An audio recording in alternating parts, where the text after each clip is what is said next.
All right, folks. Welcome to another episode of Big Pat Sports Talk. We're doing the East-West Shrine game. Thank you for the people that's already tuned in. Thank you, guys. Yes. We're gonna jump it off, man. We're gonna jump it off old school with it. We're gonna get Joe's analysis.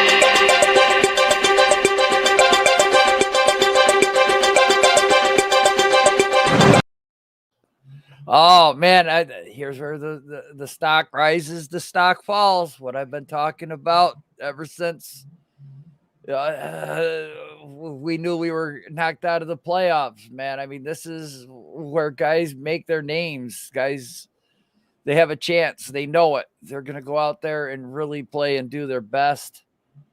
You're going to see a bunch of kids out there on the field giving it their all.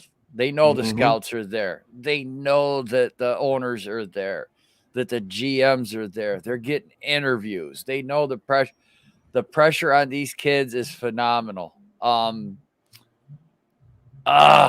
excited to see this. I'm excited to watch this, Pat. Hopefully it's not too big of a moment for a lot of these kids. I like to see everybody succeed, but yeah, the Senior Bowl too, Alex. I agree. Thank you, Big Blue Doja. Is that how you say that, Pat? Thanks for stopping in. Big Blue Doja. Thank you for stopping in, man. Yes. Thank you for tuning in. Hit that like and subscribe button for us. Alex, what's going on? This is an exciting time, man. Just like Joe was saying, the quarterback everybody's going to watch is Malik Willis. For Giants fans, I'm kind of torn on it because I want him to do good so he can shoot up draft boards, but I don't want him to be so good that the Giants be like, we got to take him at 5 or 7. Hey, you know what I'm saying? If it is, it is. 566. Thank you for tuning in. Yes. Lamont Adams. He said, I called him Mike Kafka as New York Giants offensive coordinator.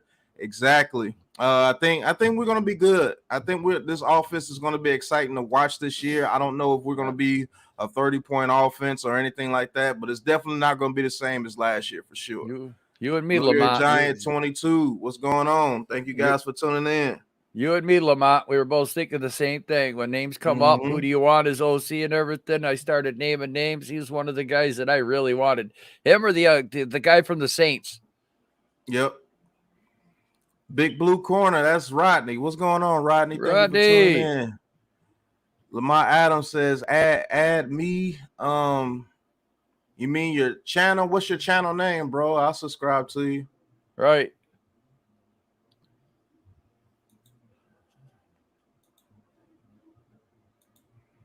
Quarterback that we might need to watch, man, is going to be Brock Purdy. That's a quarterback we may need to watch. Matt, what's going on? Tim, what's going on? Thank you, guys. Thank you to the 16 that's in the chat, man. Thank you, guys. Didn't expect too many people to come and watch an East-West Shrine game with me, but hey, thank you for the people that's here. All right, this is a passion of mine. Offensive formation must be balanced, no motion. No motion. And the clock no blitzing. Incompletions outside 2 minutes in second quarter and 5 minutes in fourth quarter. Okay. All right. East-West Shrine game, man. We about to get into it. A little bit.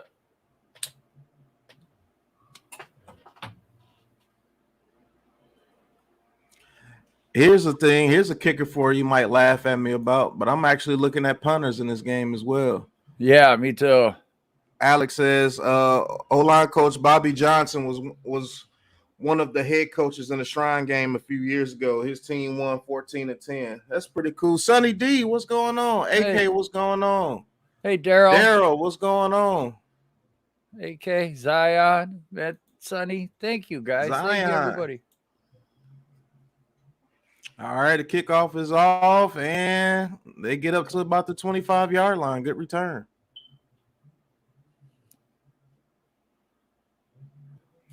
All right. Jack Cohn, quarterback from Notre Dame. He has a lot to prove. Let's see if he can prove his draft stock this year. Right. Notre Dame quarterbacks really, in the past, haven't really been good coming to the league. So let's see what he can do, man. I'm watching his offensive line very closely, guys.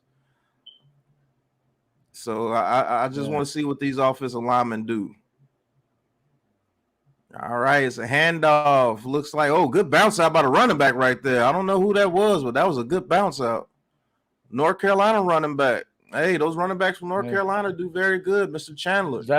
That was a nice set by the linemen. They yes, it was. Nothing too fancy. Held their blocks. Yeah, Chandler had a little bit of burst right there. Woods is a tight end from Virginia that can go all the way down to about the 5th, 6th round. Let's see what he does. Ty Chandler, 87.8 PFF rush grade for North Carolina. That's very good. Ball is snapped. Cone steps back. He's looking, has plenty of time, throws it over the middle, and it is caught by number 81. Now, Tay Martin. Now they only rushed 3 on that, and they dropped 8. So that was just a 3-man rush. Tudo, what is good? Heavyweight champion of the world. Woo! Thigh 66, man. Thank you for joining us tonight. Andrew Stover, offensive tackle from Michigan. Yeah, I'm looking at him too, Lamont. Thank you guys for being informed too. Yes. 1st and 10. Oh, looks like there's going to be an offsides. Yep. Humphrey. Use.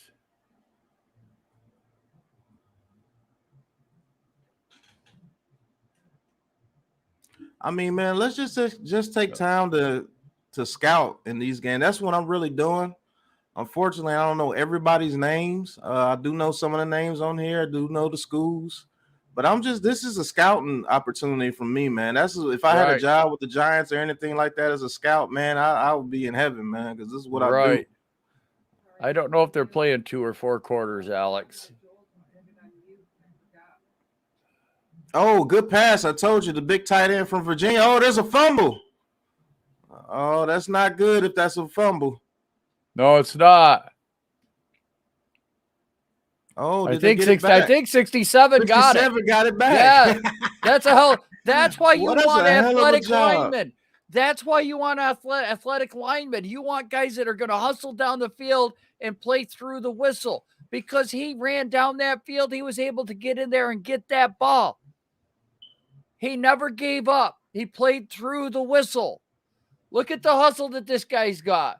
He's coming down. He sees it's open. And watch him right here at the end. Man, that was a great hustle. That should be a turnover right there. Right. That should be a turnover. But when you got linemen that are coming down to block and everything, that's hard. That's what you want. Right.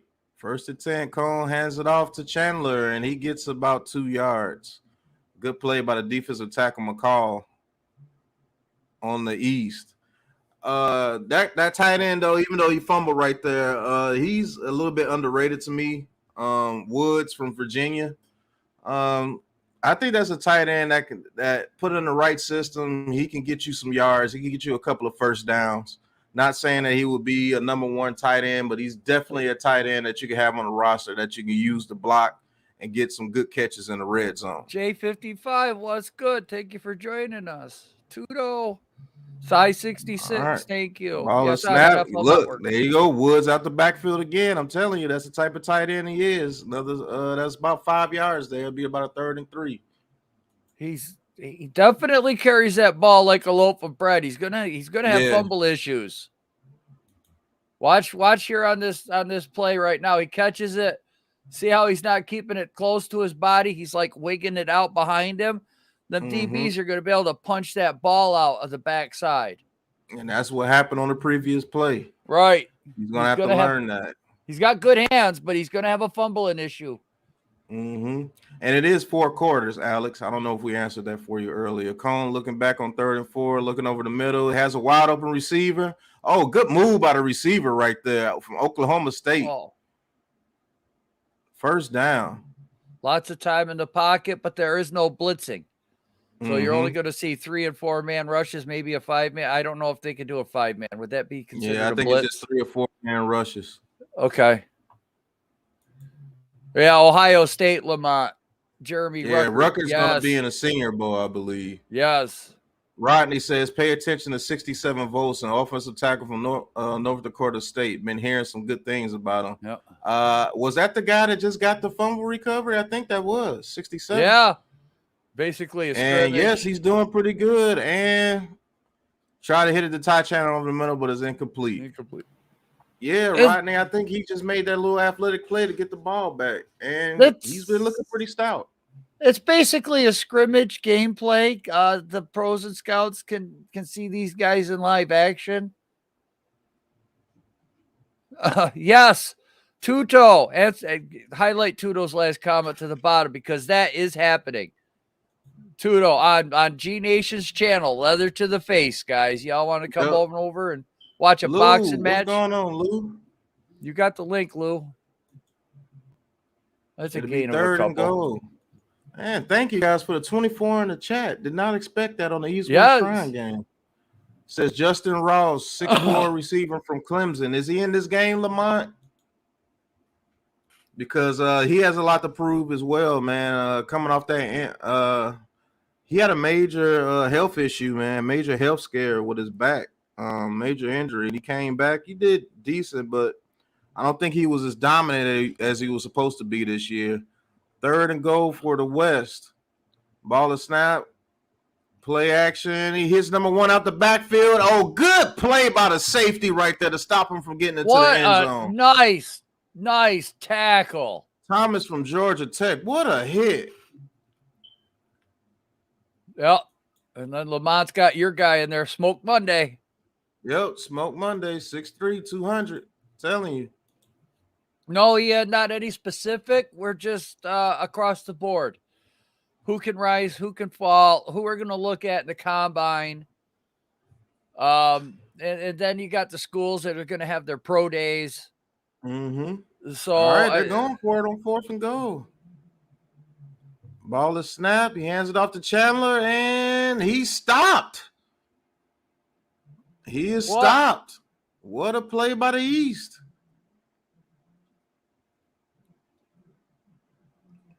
That East defense stands up and stops them. They do not get in the end zone. Great. Yeah, right. Right.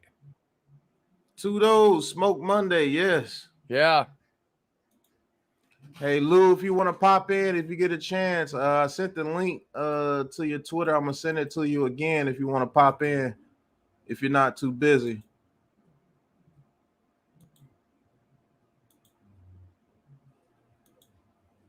It's been some hard hitting so far, Joe. There's been, you know what? There's been some plays, like I said, when you wanted my analysis, I said, yeah, these kids know what's on the line. They're showing up. They're, you know, like I said with that lineman, that's what you're looking at when you see a guy that could be a 5th, 6th round pick. That's the type of effort that you're looking for because that's a football player. You can teach that up. You can coach that up. If they've got the want, but if they've got all the talent in the world, but they're only doing a light jog down there, that guy was hustling. Okay, yes, he was. You got to know, man, I like watching games like, sorry to cut you off, Joe. No, you're fine. I like watching games like these because these guys are fighting for careers. They're fighting for draft spots. These are the guys that get picked up in the 5th, 6th, some in the 7th round. Mr. Irrelevant usually comes from games like these. UDFA. So these guys are fighting, man, and they're gonna fight until the end. And me personally, I'm just Pest, what's going on? PTA, what's going on, Pest? Oh shoot, man, Pest. If you want to pop on, put it in the chat, and I'll send you the link in your Twitter if you're able to pop on. I know you got your show on Twitch and everything, man. Hopefully everything is going well. That was groundbreaking for guys like us, man. You're one of the first guys to branch off on Twitch and get your own show. So that's dope to me, bro. This guy, PTA, man, make sure you sub him up. He's got some great takes. He's not afraid to shy away from anything. And by the way, PTA, congratulations on your retirement. You civilian now. Right. Thank you so much for your service, Pest. I do appreciate it. Freaking Pest is a civilian. Good Lord. He's always civilian. Taj, I'm drunk right now. I'm celebrating my freedom. Hey, more power to you, my guy. Right. You put in the hard work. Strong from what college is that, man? I can't see the helmet too good, but he had a little bit of burst right there. The heavyweight champion of the world. Yep. Woo! He says Neil Farrell Jr., 6'4", 330-pound defensive tackle from LSU. Okay, Lamont. Man, thank you for all your insight, Lamont. Real talk. A little bit of pressure there. That pass was incomplete. Third down. Yeah, you can call the East if you want to, Joe. Oh, no, I tell you, this chat, this is phenomenal, guys. We got so many people telling us who to look at. You guys are great coming in and watching this with us. I'm excited for this, man.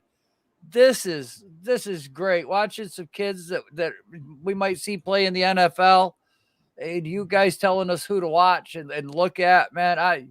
I can't thank you guys enough for being here tonight, giving all this information out. It's a lot to absorb. You're not lying, man. That's why we always interact with you guys, man. You guys help us out tremendously, and we can't thank you enough. That's caught, but going to be short by the tight end, Thorne, Nebraska. Yeah, that's a tight end. Torrey. Who's the QB? From Nebraska. Not watching the game, just listening to y'all's commentary. I don't know who that kid is. Looks like Cork.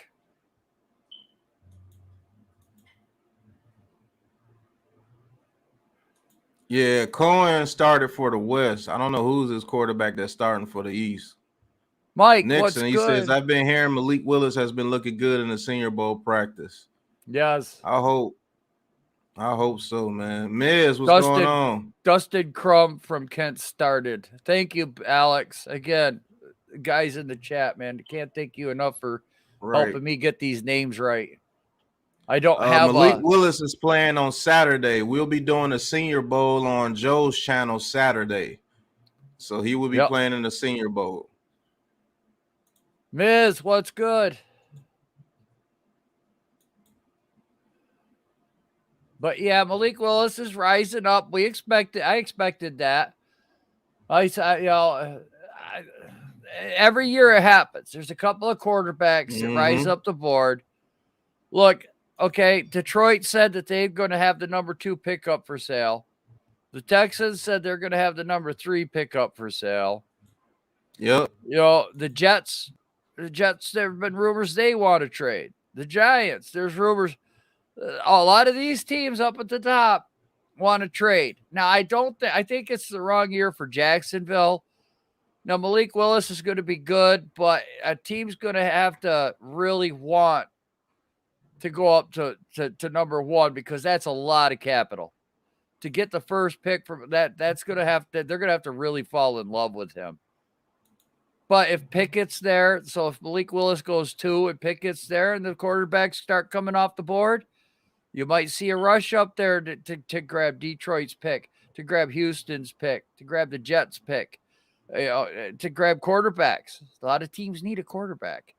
Washington is rumored to be in a market for a quarterback this year. You got to figure Pittsburgh's in the market to get a quarterback. The Saints, they're going to be looking for a quarterback. So we'll see, man. We're going to see. It only helps us really if we're building and our coaching staff really believes in Daniel Jones. Let these guys fight this year over this crop of quarterbacks. And then we go in next year, hopefully Stroud and Young and a couple others could pop up next year, and Buccaneers, yes, Mike. Ian, I think they are going to get 1 quarter playing time. Mike says, can he pop in on Saturday? Sure. That's up to Joe. I'm quite sure you can, Mike. We love your college intake. Yes. Says, fun fact, Mike Kafka went to the same high school as Kenny Galladay. Okay. Right. He says, by the way, Pat and Joe, I need y'all on the live show next week. I'll make sure y'all get links. Hey. Okay. I'm there for you, man. Just let me know the time and date, bro. Yep. I'll make sure I'm there for you. No problem. Hold on, Joe. You might have to call it for me for a second. I got to refresh well, they're in a huddle eyes. right now. I was just a little bit behind you, so. No, I thought you was ahead of me. No, calling in the shotgun. Corbin to his left. 4 wide receiver set in the shotgun. That's a false start. Okay, I am a little bit ahead. Yep. But yeah, Pest, just let me know, bro. Yep. Have you guys seen that they have Equano rated higher than Neil? Yes, we have Equano rated higher than Neil, Rodney. Rodney, I thought we were going to catch hell for that, but people were agreeing with us, and now all of a sudden it's coming to fruition. Yeah, we were saying that before this. I think people watch our streams, man. Right. All right, Cone and the shotgun. Good snap. He throws it deep on the left side. Oh, did he catch that? What a catch. Tyquan Thornton from Baylor. What a catch. Oh, he stretched right out and grabbed that, didn't he? I heard Baylor had some really good wide receivers this year. Mm-hmm. You don't see the up. I don't know. They might still call it a grab because his hand was underneath it, but I don't know.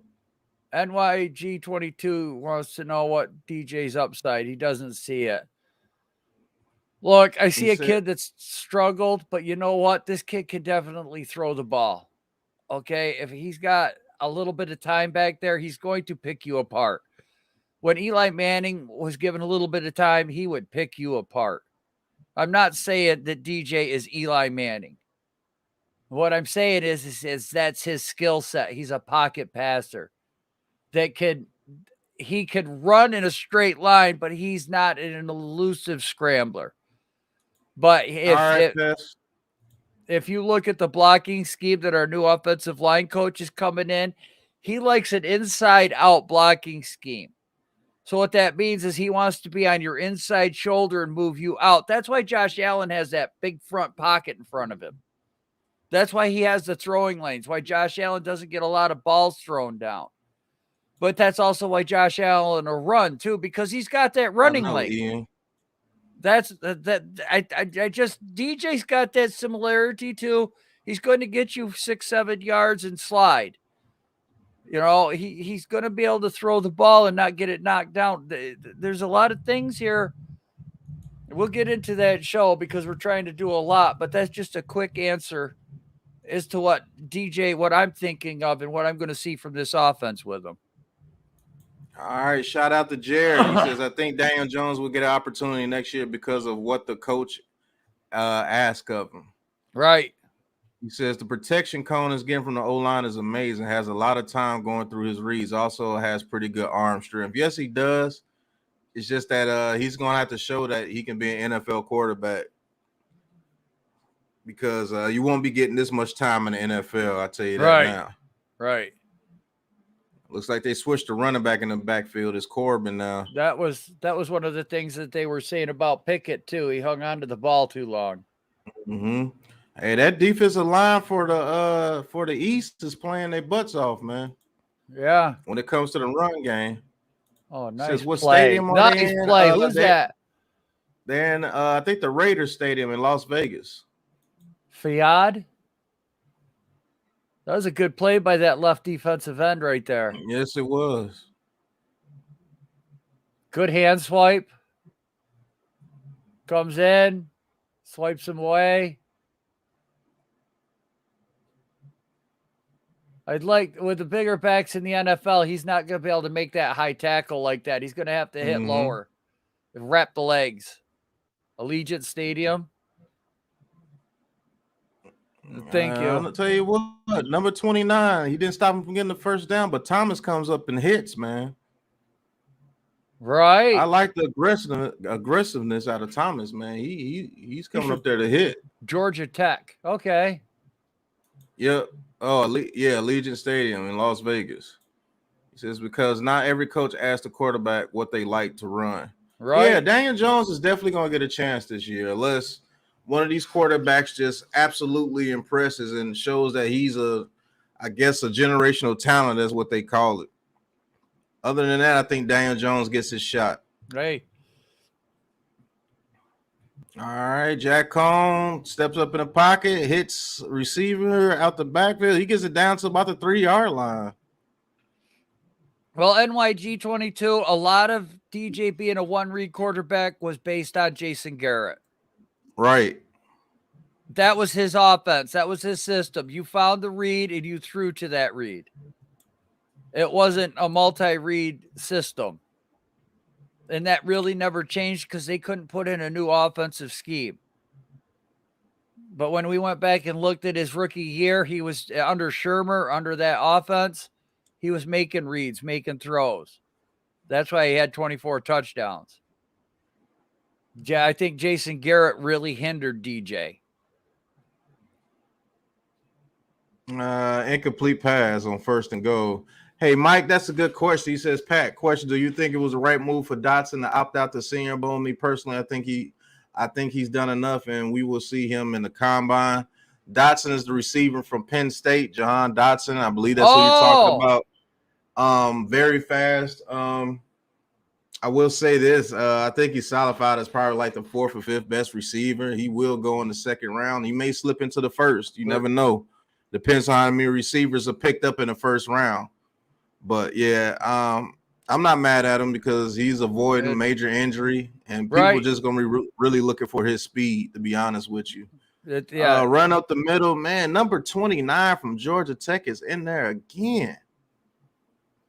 Man. Oh, no, that was Sebastian. Okay. Jared what a good swim move by that defensive tackle right there. To be honest, I don't think Jason Garrett knows what he was doing. I don't either, Jared. We don't know what was going on with this coaching staff. I do know that we have a coaching staff now that's going to have to work together, and I think will work together. I don't think there's going to be any rivalries or people fighting for positions. Bad snap. Cone picks it up. He's looking, throws it out the back of the end zone. It's a flag. It dropped it, picked it up. Yeah, he's not going to have this time in the NFL. Holding on Sebastian on the east. It'd be automatic 1st down, another 4 downs.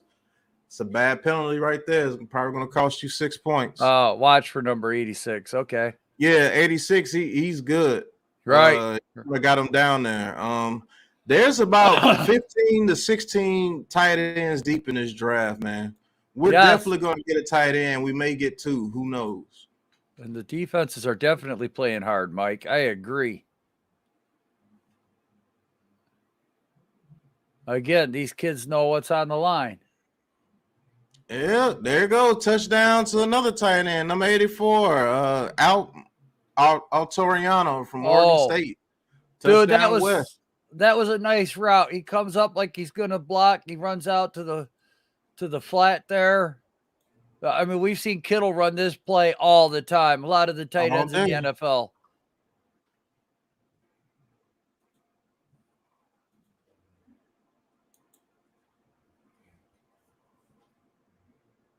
We need a tight end like that we can depend on in the red zone. NYG 22, as far as Daniel's turnovers, they got to go for 2. I bet. He really didn't have that many turnovers this year. I think that the kid, when he had turnovers because he got crushed from the blind side. People were just coming right at him. He was trying to make a real read in 1 second, and he was getting hit in 1 second. I mean, look at how many turnovers did Patrick Mahomes have this year? First half of the season, 12, 13. Yeah, he had that's why they were what, 2-4 at one time, 2-5. Okay, turnovers happen. It's part of the game. I mean, these guys, that defense, whoever you're playing against, there's a guy that's going to make a play. There's always, everybody's a professional on that field. You can say they're good, bad, or indifferent, but there's always a guy on the field that's going to make a play. Right, and like I said, he's not an interception machine. Like, he barely has over 20 interceptions in this 4 years that he's played. Right. Or 3 years that he's played. So it's not like he's just throwing pick after pick after pick. A lot of his turnovers come off those strip sacks. Right. Because, hey, his tackles have been giving up the goods since he's been here, you know. So I think his turnovers go extremely down if he's able to count on his tackles and not get strip sacked all day. Well, not only that, break down his last game he played in. You'll watch him hitch up in the pocket and avoid strip sacks. He actually takes his feet and he hitches up a couple of times, you know, step up, and then make a throw. He's actually avoiding strip sacks. He does it about 4 or 5 times. But that last game against the Eagles, I don't know if Pat remembers breaking down that film. Yeah, I do. He did step up. A couple of times he didn't step up. He was going to get strip sacked again. And then he stepped up a couple of times to actually make a play. Right. On the scramble, and he made a pass play that if he didn't step up, he was going to get crushed. So let's just see what the kid has with the offensive line in front of him. I'm not going to give up on him. Am I saying that he's going to turn into a Josh Allen? No, I'm not going to take it that far, but I will say he could turn into a better Daniel Jones. That's what I say. I think he could be top 14, top 15, top quarterback with a good system around him. Do not want Daniel Jones' slide to get hurt. He says, fellas, Pat, Joe, good evening. Tehan, what's going on, bro? Yes. Ty says he had Nate Soda at left tackle in his rookie year. Enough said. Yep. Alex is saying what we're saying, too, with his last comment. He said, I was there in person and noticed a pocket awareness improvement from DJ. Yeah. Yes.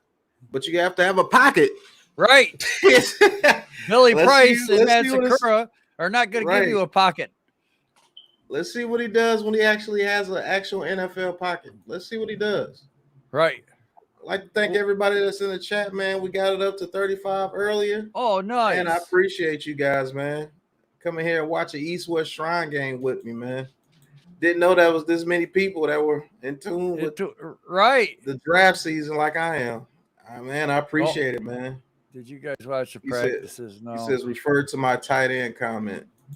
He says, one of these tight ends could be our version of Dawson Knox. The 49ers tight end coach who developed George Kittle as a free agent. Get him. Yeah. If you can. Right. I won't mind getting that, Alex, for sure. He says, it's crazy how many ex-Giants are in this year's Super Bowl. Yeah. Hey.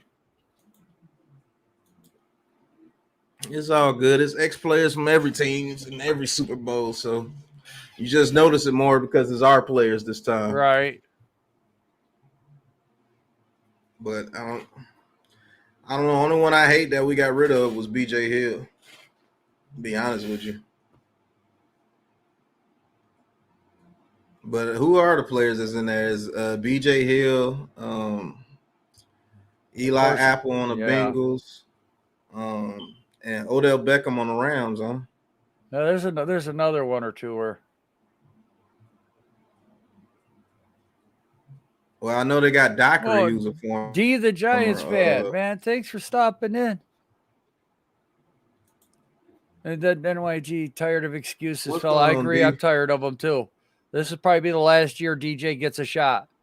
No matter how you look at it, the coach's staff. Well, look, if he goes out and wins us 10 games, guys, the quarterback situation is taken care of. If he goes out and wins us 10, 11 games, he puts up really good numbers. We're in the playoff. We win a playoff game or we lose the first playoff game, either or. That's a huge turnaround in a season. We're playing a 4th place schedule. There's a lot going for DJ this year. There's a lot going for this team. A new staff, a new playbook. It's going to take these guys a little time to gel, but we're not playing the top 10 teams. And then in the NFC, if you think about it, the Packers are not going to be the Packers no more. The Saints aren't the Saints no more. A lot of the powerhouse teams are not going to be there anymore. They're all on the decline because they don't have a quarterback or because of cap space. So look, it's wide open. But here's the thing. If we build the team this year, next year when we get a quarterback, this team is ready-made for whoever's coming in, and we'll never have to worry about this for a long time. Yep. So we're going to be able to evaluate the quarterback in 2 to 3 years and know Whereas this year, we don't know. But when you build the O-line, you get a good defense in there. You have good special teams play. Well, what does that leave? That leaves a quarterback. Either he's good or he sucks.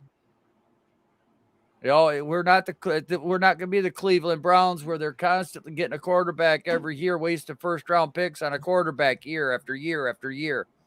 Can't do that. You build a team, you get your guys in here. That way you can determine whether or not Young or Stroud or if it's Willis is the guy. We can't tell if Willis is the guy. There's a fumble. Picks it up.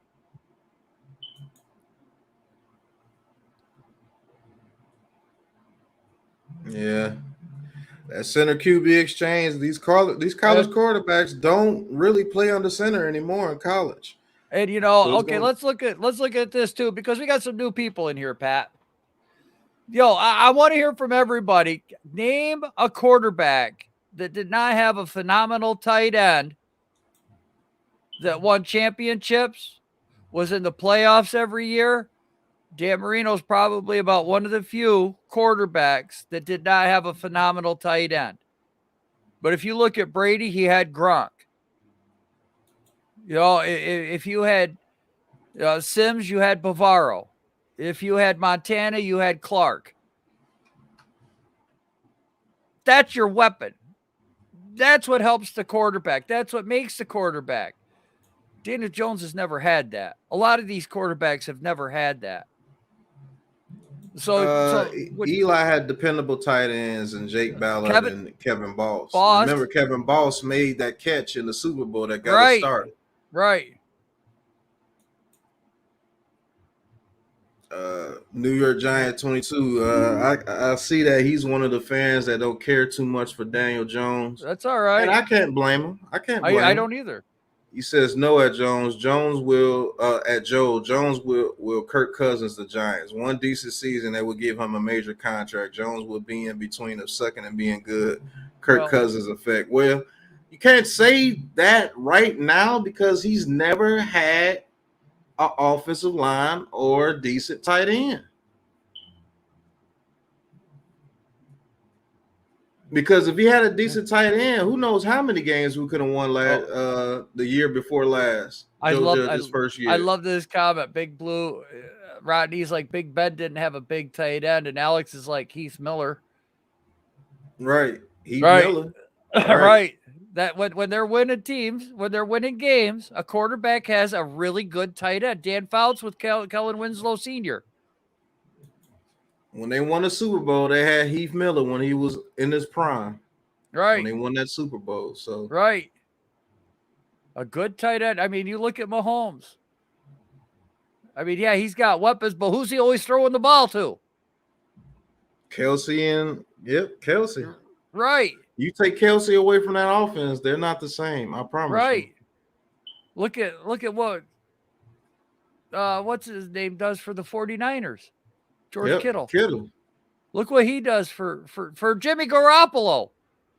Got him to you guys can give me crap all you want about Jimmy G, but he made the NFC Champion game. He outlasted a lot of freaking guys this year. Tight ends are very super important, especially to a rookie Zion. And Evan Ingram has just sucked.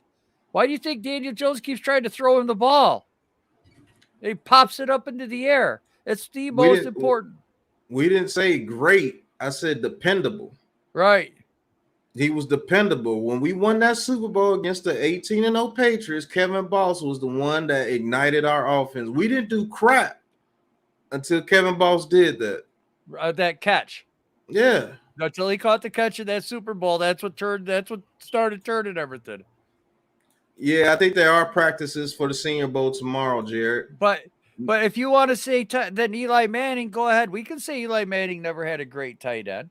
You can say Dan Marino had. So you got two quarterbacks who won Super Bowls or were in playoff games year after year. So 2 out of what Super Bowl is this? 56? Yeah. 56. Okay, I'll give you Eli if you want. But we're just saying that's how important a really good tight end is to an offense. You've got to have that guy. He's got to be dependable, reliable, be able to block because he's an extension of your O-line. If you got a blocking tight end, my God, that's when you can run the ball. Man, I mean, when me and Joe came up with that, nice run by Crum right Zach there. Ertz for Foles, yes. Ian's right. Pass defense had us until that catch by Boss. Yeah. He opened it up. He says, "Is there any tight end in this draft from this draft? Kevin Boss or Jake Ballard? I love those guys, man. You got tight ends galore in this draft. If you want a tight end, this is the time to grab one. If you want a tight end, because there's about 15 draftable tight ends in this draft for sure, and then there's about 5 or 6 more who could slip in there with good performances in the combine." Kurt Warner, who was his tight end? I forgot who Kurt Warner's tight end was. Roland Williams. Yeah. He had Roland Williams. And no, he was not great, but he was dependable. That's what we're saying, a dependable tight end. Right. There's not too many Super Bowl teams out there that didn't have a tight end that you know that, hey, if we got him the ball, he was going to catch it. Right. And make a play. Yeah. Roland Williams did do that. Sometimes just a 20-yard gain can kick your team right in the butt and get you going. Those 6-7 yard gains over the middle on 3rd and 5s to keep the chains moving. Yes. That's what I mean. You don't have to be a Hall of Famer to be good in the league. Right. You just weren't a Hall of Famer. You weren't the main guy, but a dependable tight end, that's exactly what Jake Ballard and Kevin Boss were. They were dependable. Because you knew they were going to run a 6-yard out on a 5-yard need. If it was 3rd and 5, they were running 6 yards. They weren't running 3 yards and getting tackled before. They're running 3 yards and tipping the ball in the air and getting it picked off. Right. Evan Ingram. Yes, Jared, we will be doing a draft watch along. Yep. We definitely big old party in here. Yeah, draft party. I'll probably do the first round. Then between you and Lou, want to do the second and third round. And then whoever want to pick up the rest of the draft can. But we're definitely doing a Giants draft party for those 3 days for sure. So you guys get ready for that, man. I can't wait for that day. Yes, even Rodgers had Jermichael Finley. Yeah. Yeah. That's what we're saying, Mike, is that with Evan Ingram here, he doesn't have a go-to guy, a big go-to guy over the middle of the field.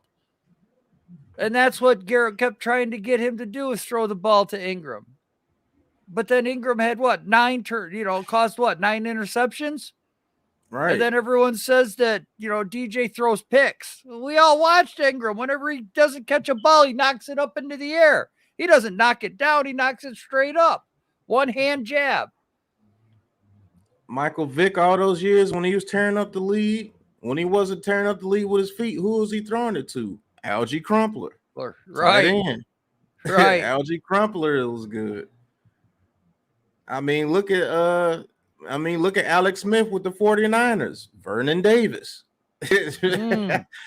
When they made it, Kaepernick. When they made it, Vernon Davis was the tight end. Good point. Look who the tight end was for Tannehill for a couple of years. It was Delaney Walker when Mariota was there and they made the playoffs back-to-back years. Delaney Walker was the main receiver. Right. A good tight end, I'm telling you, it's not too many teams you can think of, man.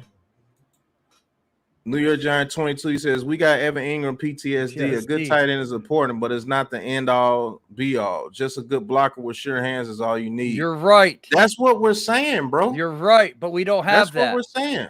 We don't even have that. Right.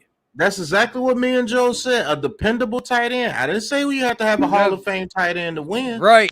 I said a dependable tight end. Dependable. Right. Dalton Schultz for Dak Prescott. Dependable. Right. Peyton Manning had Dallas Clark. Yes. Yeah.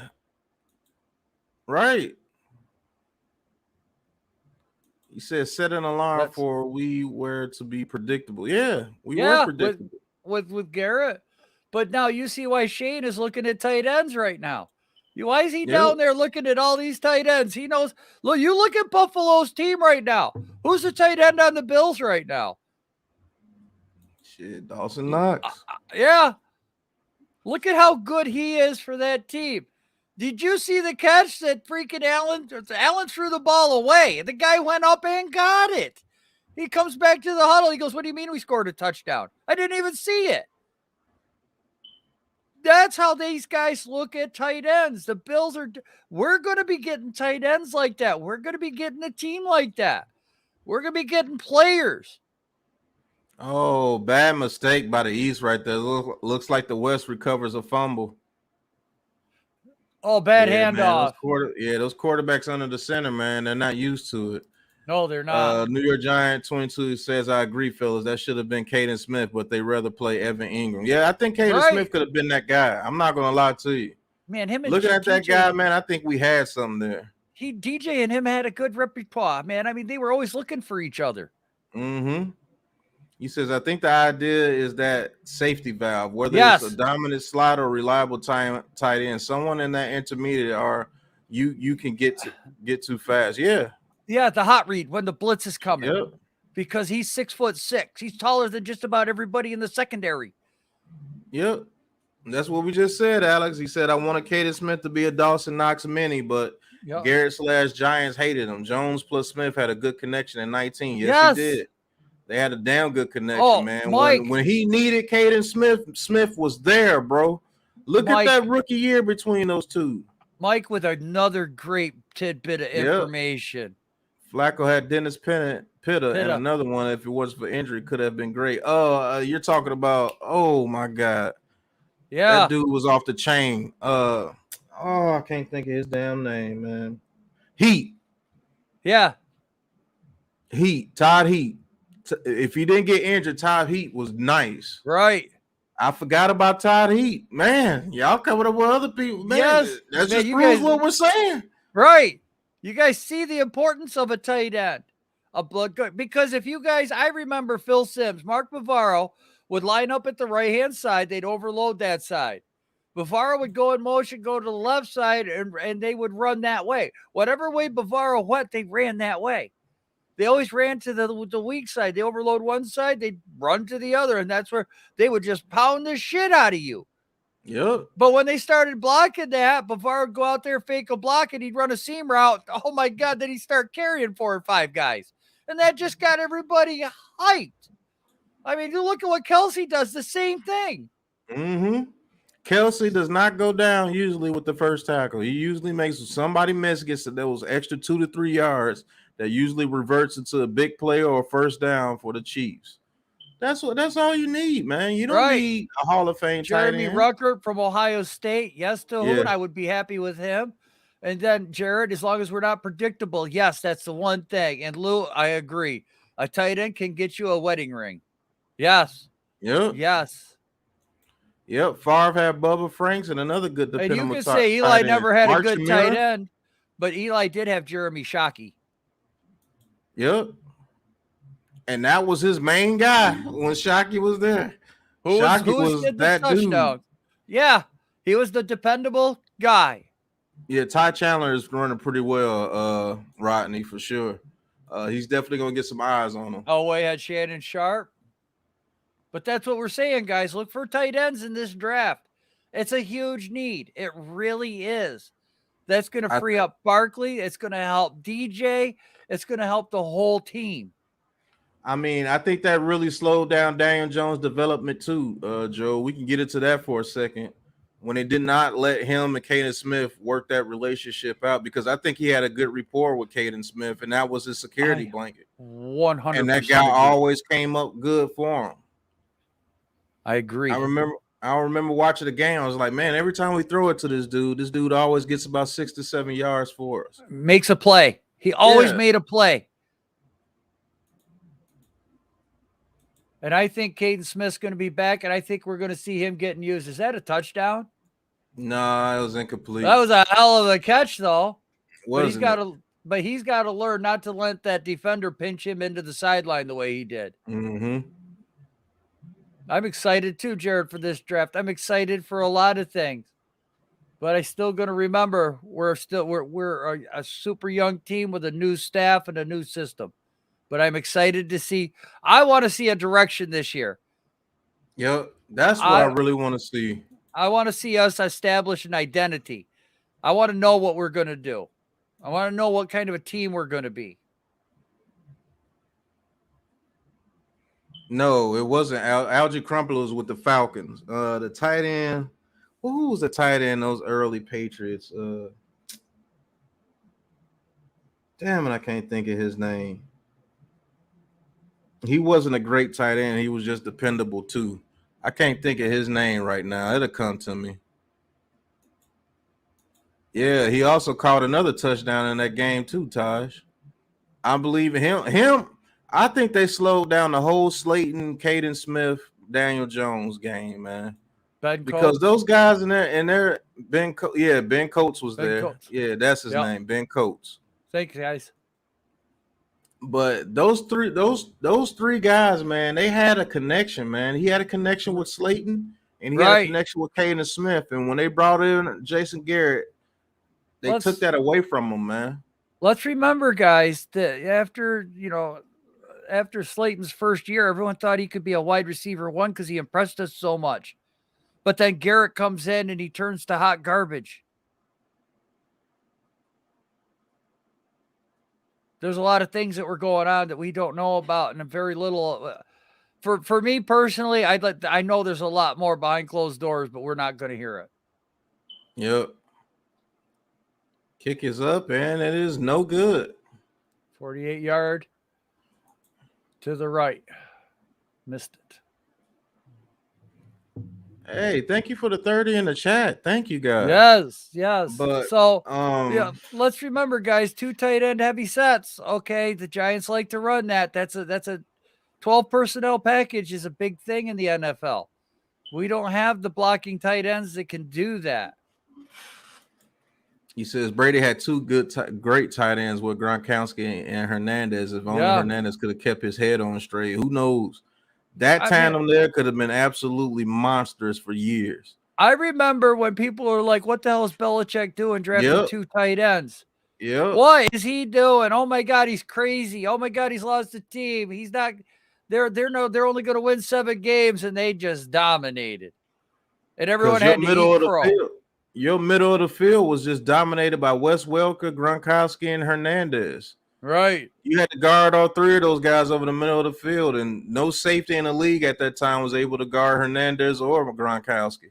And both those guys could block. Yeah, right. He said, I wish the Giants had a war room live streaming. I wish I could be in that war room. Yeah. I'll be honest with you. Yeah. I will say this. I believe tight end is on the table. Yep. I do believe they're going to get some offensive linemen, maybe 1 early and a couple late. Yep. I agree. I believe running back is on the table. I do believe safety is on the table. And you know that Joe Shane's going to get a defensive lineman somewhere through in there. Yep. I mean, I know for sure, though, that defensive line, offensive line, and tight end, they're going to grab at least one in each one of those positions for sure. Now, everything else is on the board. Me personally, the way I would go, but I'm Samuel, I think it's the first time I ever see you in here. Thank you for Samuel Picard. Thank you for joining, man. Hit that like and subscribe button for us.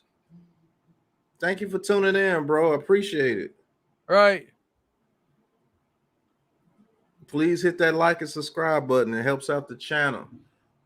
Jerry says, who do y'all think we are going to trade? I don't think we trade anybody. The only person I believe that is a trade candidate is Kenny Galladay. And I don't see any team that dumb to take on that contract. I'm sorry. Bradbury? I mean, Bradbury, they might outright cut him. But, yeah, Bradbury and Galladay. Yeah, those are about the only 2. Could you see? Maybe Barkley. I know a lot. I know this is going to be unpopular.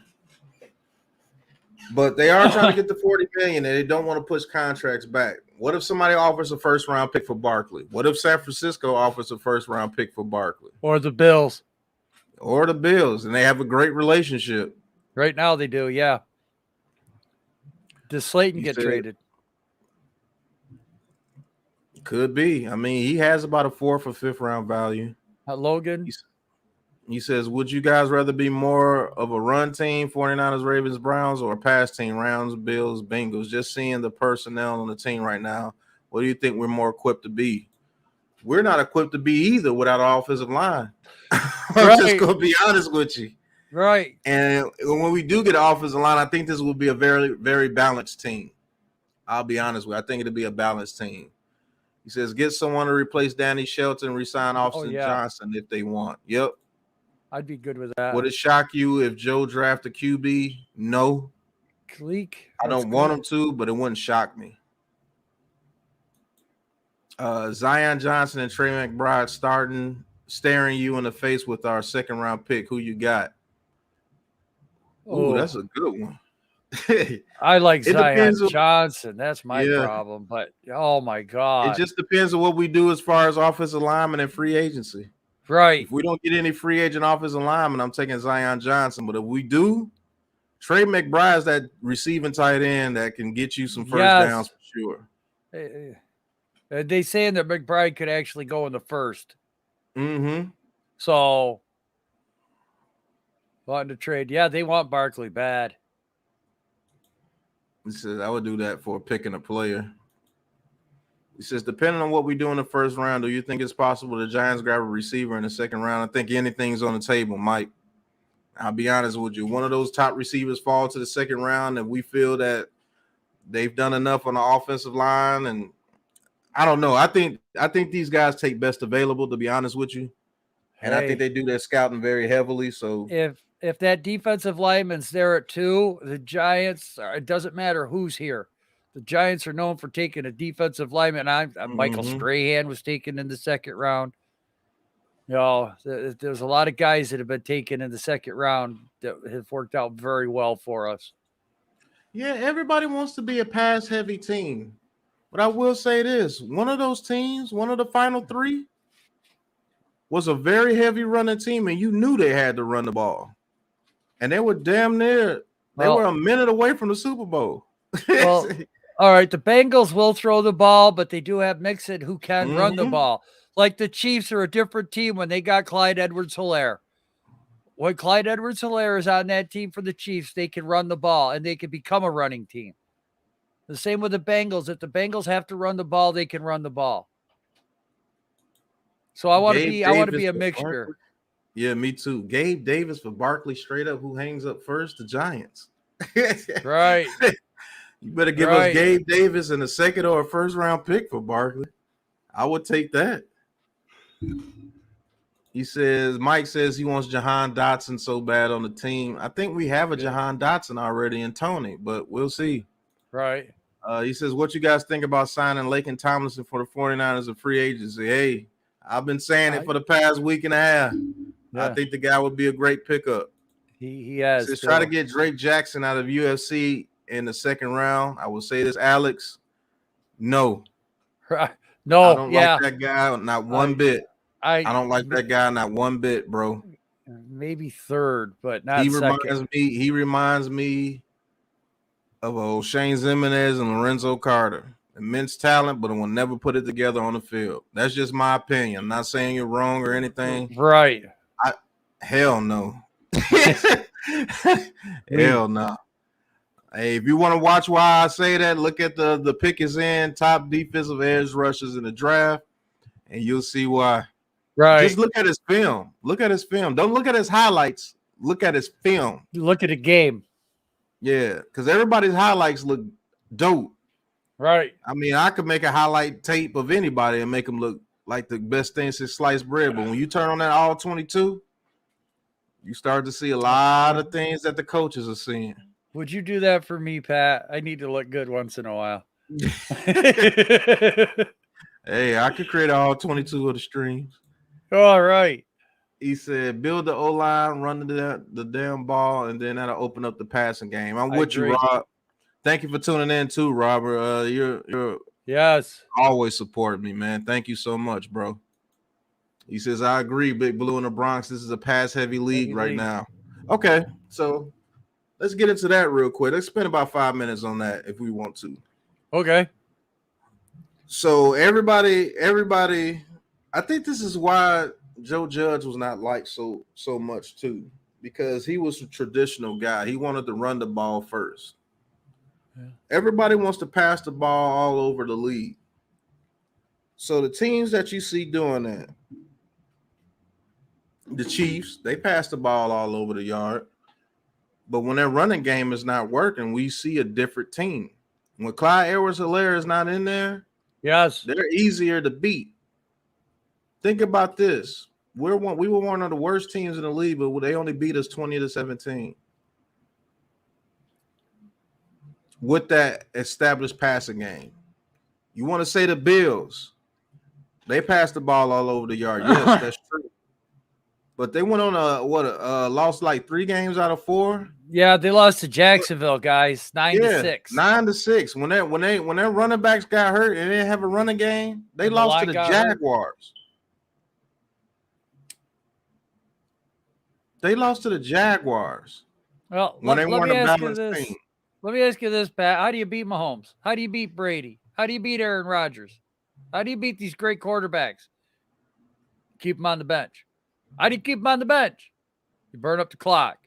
You burn up the clock by running the football. You could say that it's a pass league. Look, the 55-50 games are exciting. I love it. The Bills-Kansas City game was probably one of the best games we have seen in 30 years, if not 40 years. I'm not going to lie. That was phenomenal. It was back and forth the final 2 minutes. They scored, 40 freaking points? So I get that you guys like that excitement. I get that. But inclement weather, we saw the Bills could not beat New England. And they knew New England only threw the ball 3 freaking times that whole game. You're going to get weather like that in the Northeast. You've got to be able to run the ball in the Northeast. What's up? You can't. You beat Rodgers by putting together an 8-minute drive. Make him sit on the bench. Make him get cold. Make him get uncomfortable in bad weather. Sit there and get rained on. You let those guys, get miserable. You just keep running the ball down their throat, And you know what? All of a sudden it's 24-7. And you're still just running the ball down their throat. And you know what? Sometimes that's a fun game too, because you're just watching, what we're doing. You see the blocking develop. You see the running back get 6-7 yards, 6-7 yards, 6-7 yards, 6-7 yards. Just grind the shit out of them. I love games like that too. So when you're saying that it's a passing league, the Tennessee Titans are living, and you can say Derrick Henry's a different type of running back. But when you have a running game, you have a running back, you can compete for championships. The Titans for the last 3 years have been in the mix of the playoff hunt. They had the number 1 seed this year. Mm-hmm. They were the number 1 seed with Ryan Tannehill. And what was the reason why they lost to the Bengals? Because Ryan Tannehill threw 3 picks. Right. Right. One of those picks cost them the very end of the game. We get into a couple of these comments where we get pretty far behind. Right. Alex said, I'm not saying you don't need a ground game with a pass game, but if you have both, teams are more pass heavy, especially top contenders. That's true. That is true. I agree with that. But 2 of the top teams that were left, you knew they had to run the ball. Just being honest. He says, I don't know if I would trade Barkley, because if you get a line here, Barkley will go off. I'm saying 1,500 yards season and 400 yards be receiving. I think he can do that with a good offensive line. Samuel, Thank you for tuning in, bro, man. Please hit that like and subscribe button for us. This is our first time seeing you. He says Giants hired Chief Kafka as new offensive coordinator, Coach Mike Kafka. Yep. He says that's the teams winning Super Bowls right now. Not saying the running is irrelevant, but teams use the pass to set up the run. We've been using the run to set up the pass. We got to get in the modern era. You make a good point. The last teams that won the Super Bowl. Believe it or not, fellas, the Buccaneers were a running team. Well, believe it or not. Can I bring up a little point then for that one, Pat? What running game does Green Bay have? They got Devontae Adams. They got Aaron Rodgers. They got an okay defense. How many Super Bowls in the last 5 years is Aaron Rodgers? Because he hasn't made it to the Super Bowl in the last 4 or 5 years. He's lost what, 3 championship games? 4, I think. Well, but just over the last 4 years, because this year he got knocked out early. Well, didn't have a running game. 3. Didn't have a running game. I get you guys are saying that the pass sets up the run, but without a running game at all, really hinders you. But there are going to be games where you're going to have to run the ball first, and there are games where you're going to have to pass the ball first. Prime example, they lost that 49ers game because, hey, look, they only put up, 10 points that game? Right, right. It's because the inclement weather over there in Green Bay. And that's the crazy thing about it. You play in some of the worst conditions during the playoff times, and you don't have the run game. I don't understand it. Like, I don't understand it. If I was Packers, yes, I have Aaron Rodgers. He's one of the greatest quarterbacks to ever play the game, bar none. But I gotta have it to where he has some type of running game during the postseason because we play in such inclement weather. It doesn't make sense. Dan Marino 2.0. Yeah. Dan Marino never had a running game. Great quarterback. No running game. He says run the ball first, and then that opened up the pass game. I think DJ is a great play action quarterback. Same like Eli was. Bootlegs. Eli was a monster on the play action. Oh, that was his bread and butter, man. You knew when a play action was coming from Eli, he was going to have all the time in the world. Right. And he was going to pick you apart. You knew, you could see it developing, see it coming. If Bradshaw and Jacobs were running that football, you knew what was coming. You were sitting there as a fan on the edge of your seat, waiting. Taj. That's why Taj is my man. What was Patrick Mahomes' quarterback rating in the second half of that Bengals game? I'll tell you, 0. Well, they could get that. Well, they could run the ball. Guess what happened? The Bengals brought that game back. That man had a 0 passer rating in the second half because that defense said, you know what? I think we can stop your run with our front 4. Right. And we're going to keep 7 to 8 people back here, and we're going to cover up everybody. The bagel. Guess what? 0. He went from almost perfect to a 0 rating in the second half. That is crazy. I've never seen anything like that in my life. Came back from 18 down because of that. He says, yes, but the O-line jail next season, trading Barkley clear $7 million plus. If they can get a 2 or 3 plus, got to do it. Yeah. I don't know, man. Just depends, man. Does. He says, look, I love old school football, but this is a different NFL. Not talking about regular season games, talking about Super Bowls. That's what we're talking about, too. One of the most dominant running games in the league with the San Francisco 49ers was a minute away from being in the Super Bowl. A minute away from being in the Super Bowl. I'm just saying. Right. And yes, I know I'm old school, and yes, I know I have to get up on terms of the new school. I'll admit that I'm very old school when it comes to this.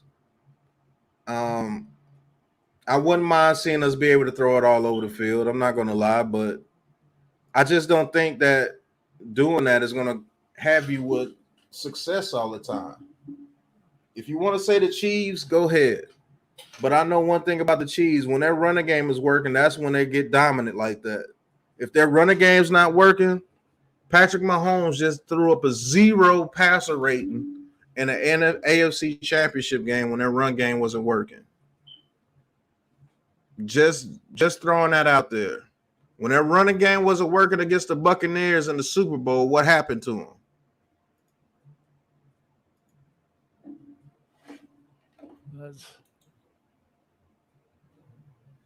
11-0 for the West.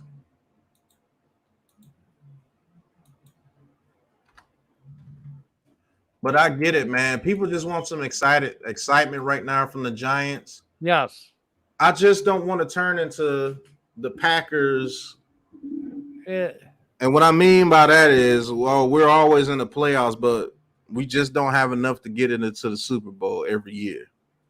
You see what I'm saying? I think that's more heartbreaking than what's going on right now. Well, I'll be honest with you. Can we all agree that we need to be more than one-dimensional? Because that's what we were complaining about with Garrett's system. If you're just a passing team, people are going to understand how to shut you down. But if you can run the ball and pass the ball, be multi-dimensional, opens up a bigger playbook, opens up a different look for your team. Teams have to adjust their defensive schemes a lot differently when you can run the ball, when you can pass the ball. All right, that opens up trick plays.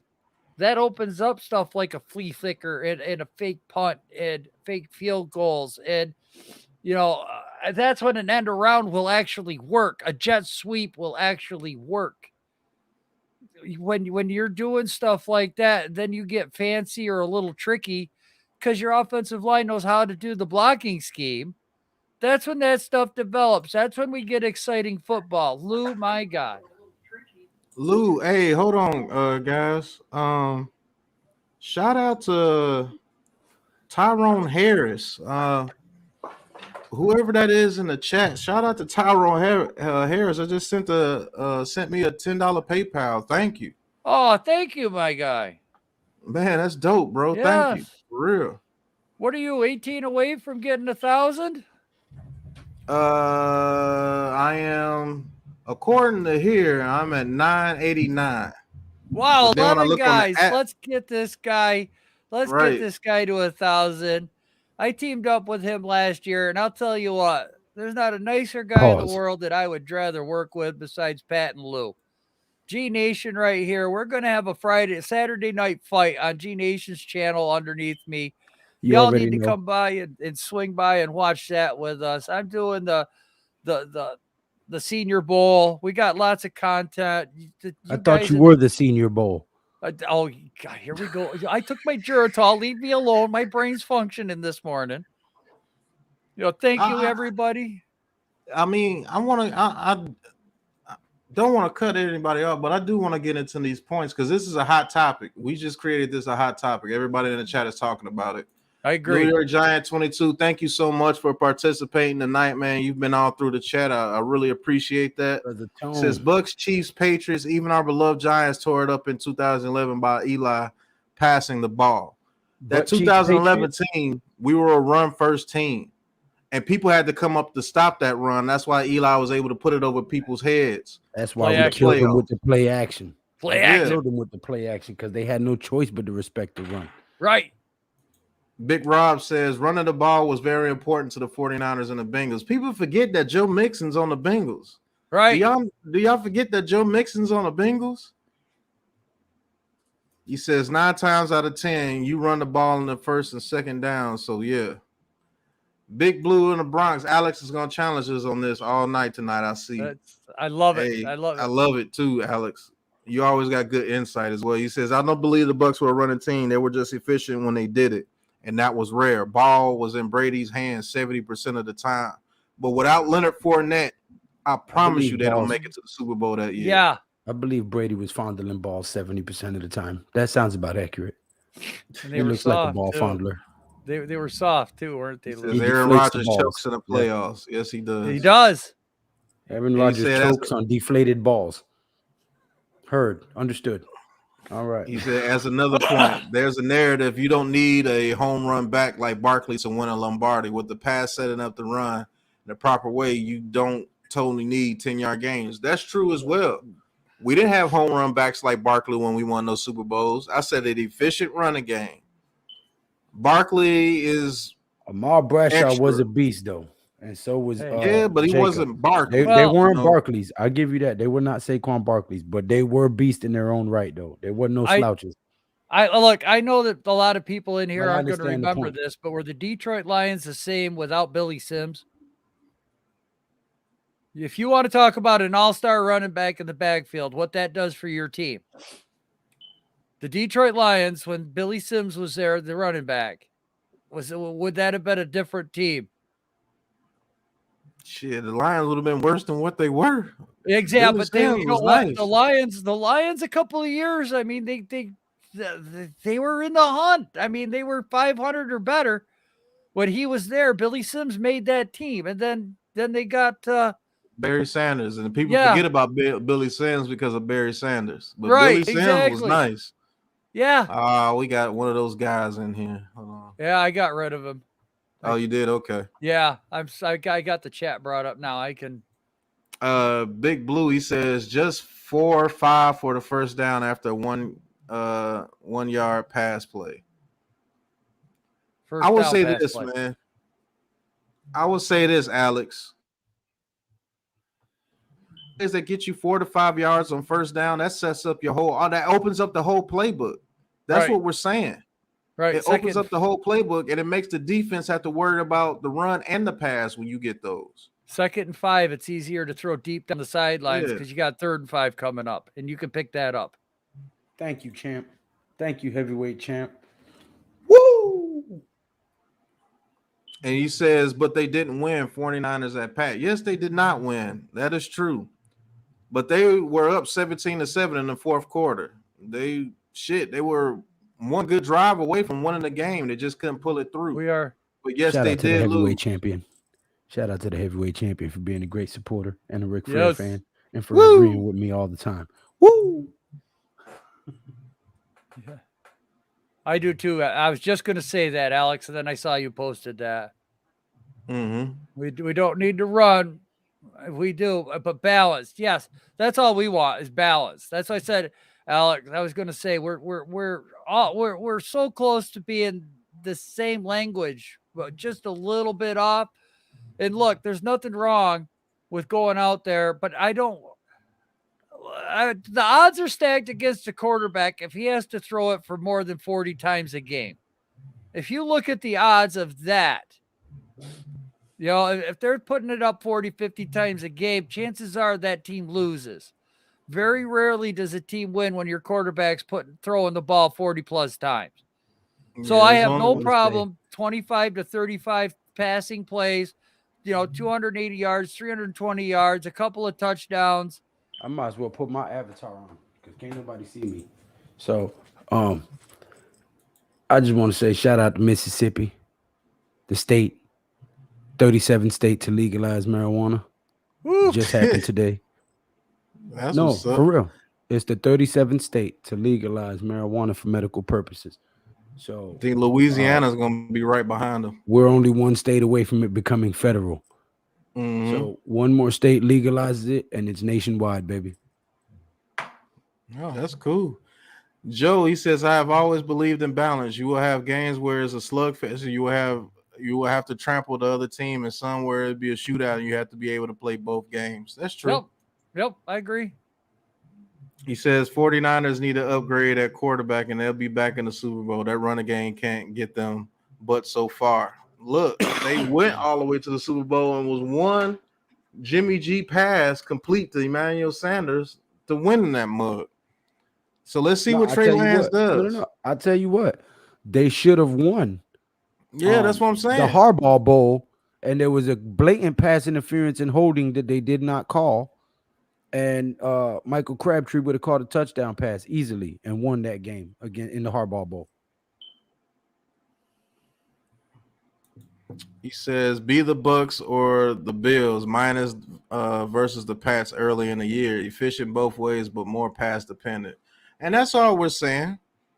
Everybody wants us to be the Chiefs or the Bills or somebody like that. And I'm saying that's never been the Giant style. We've never won like that. Yeah, and everybody's saying you got to get with the times. I don't know. Joe, Lou, what's your opinion on that, bro? You know how I feel about getting with the times. All that shit is whack. Listen, what worked for people for over 5,000 years now all of a sudden doesn't work for people. And I'm not even talking about just football no more. You fucking young people drive me crazy with this dumb shit.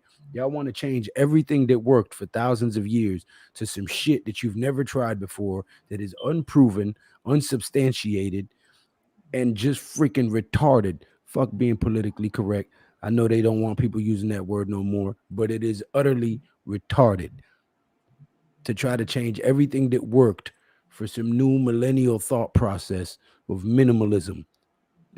Grow a pair of balls and go out into the world and live. Stop with all this bullshit, gluten-free fucking pansy shit. Yeah. Come on, Lou. We grew up on tofu.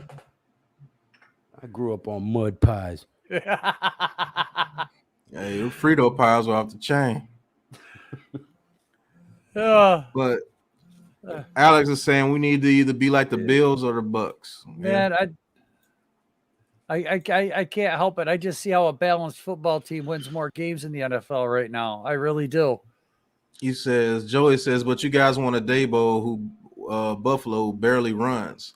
He didn't have any running backs at that time. When they got their running backs back, you saw that they started using the run game more and it opened up their pass game. They even said, hey, look, we need to start running the ball again when they got their people back. And when they got their running backs back, they started running the ball again. And who knows how deadly that offense would be if they do trade for Saquon Barkley. Good Lord. Right. He says the run sets up big plays down the field. Coughlin's Giants did this best. Yes, Kevin Gilbride's system was based off play action. Yeah. Bootleg. That's fact. He says, but anyway, I'm going to lay down now, so I'm going to go ahead off for the night. Have a great rest of the stream, Joel and Big Pat. Thanks, Mike, man. Sorry we got to your comment late, but you have a good night, man. That's why I wanted Flores. Okay. Joey says, Lou. What up, Joey? Don't mess with my Lou. Lou speaks my language. He says, what are the best running backs that the Giants could be looking at the rounds 3 to 5? Because I'm ready to trade Barkley. I'm giving him a big contract. Ford out of Cincinnati. Falls to the third round. Hold on. How old are you, NYG 22? He says, I'm probably older than you, Lou. I'm way older than I look. He says, I agree with the scheme of fame. Where do you see that comment? It must be all the way at the bottom. Yeah, it's down farther. I know you got to run, but the QB, look, it is a lot on the QB, especially in the comebacks. I'm not denying that. If you ain't 44 or better, you're not. If you're not 44 or older, you're not older than me. Flores. Belichick of dictating. NYG 22 says 40. You guys are in the same ballpark. You're not older than me then, sir. Yeah. But we're from the same we're Generation X. Right. So.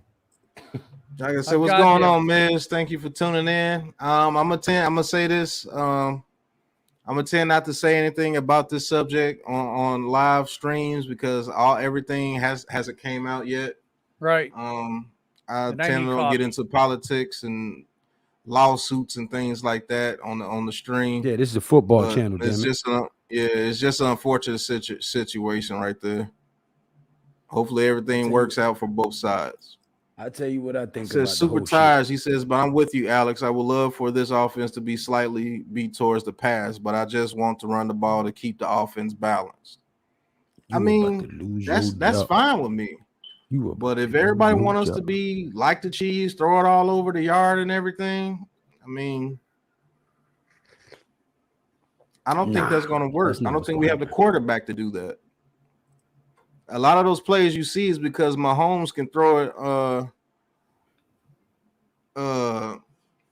Mahomes literally can make plays by himself sometimes. My man said, right on, brother. Hell yeah.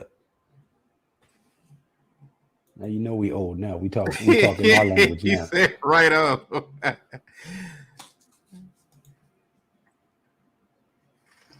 He said, Miz, you're a jinx. He said, "You're saying it's football, but this is fully I bomb." Look, miss, I'm not going to talk about that live. We can talk about that privately, but that's not something that I want to talk about on live because I don't want to talk about that situation because that situation just it divides people. That's why I don't want to talk about that situation. This is divider. We're not about division here. Yeah, we're not about division here. You know that. All that subject is going to do is divide people. You're going to see it all in the chat. Old Flores, old Giants. No, we're not going to talk about this situation. We're going to let the people that's in that situation handle that situation, especially on live. Because none of what any of the people involved eat comes out of my rectum. Yep. So he says exactly why we need to draft Willis. What about Willis thinks that he's going to be the ultimate quarterback? Now I'm seeing a lot of Giants fans talking about Willis. What about Malik Willis makes you think that he's just going to be that guy? I want to hear that in the chat. He says, how do you feel about the lack of experience on the coaching staff? I'm nervous. There is a little bit of inexperience on this coaching staff, but I will say this. It helps that Dabo and Shane have worked together already and they have a plan set that they want to go to. It would be different if the GM doesn't know the head coach, but they know each other and they both know what plan that they're trying to get to. So that helps out a whole lot. But you're right. There is a lot of inexperience. With Kafka being named the offensive coordinator, these are guys who have a history of developing players, young players, and getting the best out of them. And not only that, they're innovative. They're not just, regurgitating the same old playbooks that have been around for years. These guys are drawing up new schemes, new concepts, new routes, and they're making it work. Everywhere that they've been, they have enhanced whatever franchise they've gone to. So while, yeah, you could be nervous, I'm also excited. So Big Blue Doja says no Willis. What the facts? No Willis. Reek says Malik Willis will never be a New York Giant. Facts. Rodney says why? Why do we need to draft Willis? Thank you, guys. What does drafting Willis do for the Giants this year? This Absolutely is why nothing. I in my fucks with point. y'all. This says exactly King Tone says CJ Stroud 2023. I'm just playing. I pray DJ keeps this job. But if he does not, CJ Stroud is an option for that year. Right. He says, can Willis block for Saquon or any other player? Facts. If he can't block, I don't want him. He says Daniel Jones is an embryo. We need Brian Dabo to give birth to Daniel Jones, fam. He says they hired Brian Dabo because he developed a young QB. They're going to want their own QB. Daniel Jones isn't their guy. We'll see. They said they're going to roll with him this year. So I'm going to tell you right now. Mara came out and said, we're not giving up on Daniel Jones. We've done everything we can to mess him up. So he's not going to give a first-year head coach who's never coached a team a blank check to get rid of Daniel Jones and go draft a new QB. I don't think that a smart businessman is going to make that move.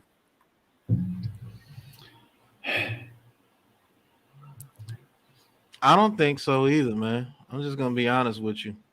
And not only that, remember what he's being allegedly accused of.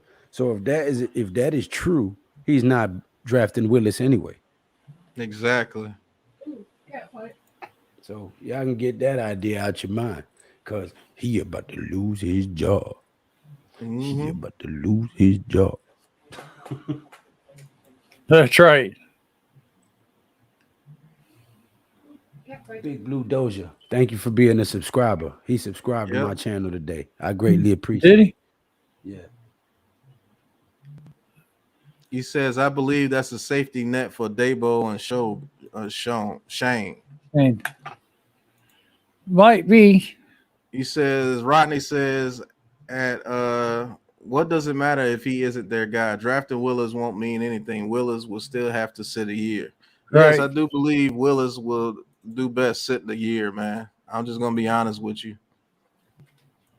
So DJ would have been better sitting a year behind Eli and learning the ropes from a true veteran. That would have served him well. Sure would have.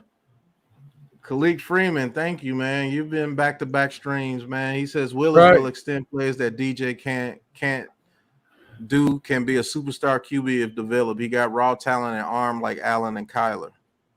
I mean, that's kind of true. Like I said, it just depends, man. I'll be honest with you. I'd rather go in a different direction, but hey, if that's who they want, man, that's who they're gonna get. He said, then it's the same old Giants forcing the QB on the new coach and GM. Shaking my head. It's the same old G. Well, I'm looking at it more like they're trying to build the team. I don't know as if they're getting forced right now. There's just other needs that are more important right now because let's be honest. DJ from weeks 2 till 6 had an over 90 QBR. Behind this pathetic offensive line, he had a 90 or better QBR. You're probably one of them same dudes that was screaming fire Eli, but we never fixed the offensive line, and we wanted to blame everything on Eli. Y'all killed me with that shit, man. Yeah, no, sorry, Joe. I'm talking about the guy who said same old Mara, same old Giants. My 40-year-old buddy, my Generation X compadre here, NYG 22. Everybody shitted on Eli and said he was washed and this and that. But if you look at it realistically, Jerry Reese did this man a disservice. And he didn't have no offensive line. As soon as he snapped the damn ball, there was 2 guys in his face. So much so that he just started spiking the damn ball at his own feet to preserve himself from getting killed. Okay? To the point where he was getting shell shocked. He would say hike and knew the hit was coming. He just didn't know from what side. We have had a trash offensive line for damn near a decade, if not a decade. So all of this 3-card money with quarterbacks and musical chair with quarterbacks ain't going to be worth a fuck if there's not a line in front of him to block.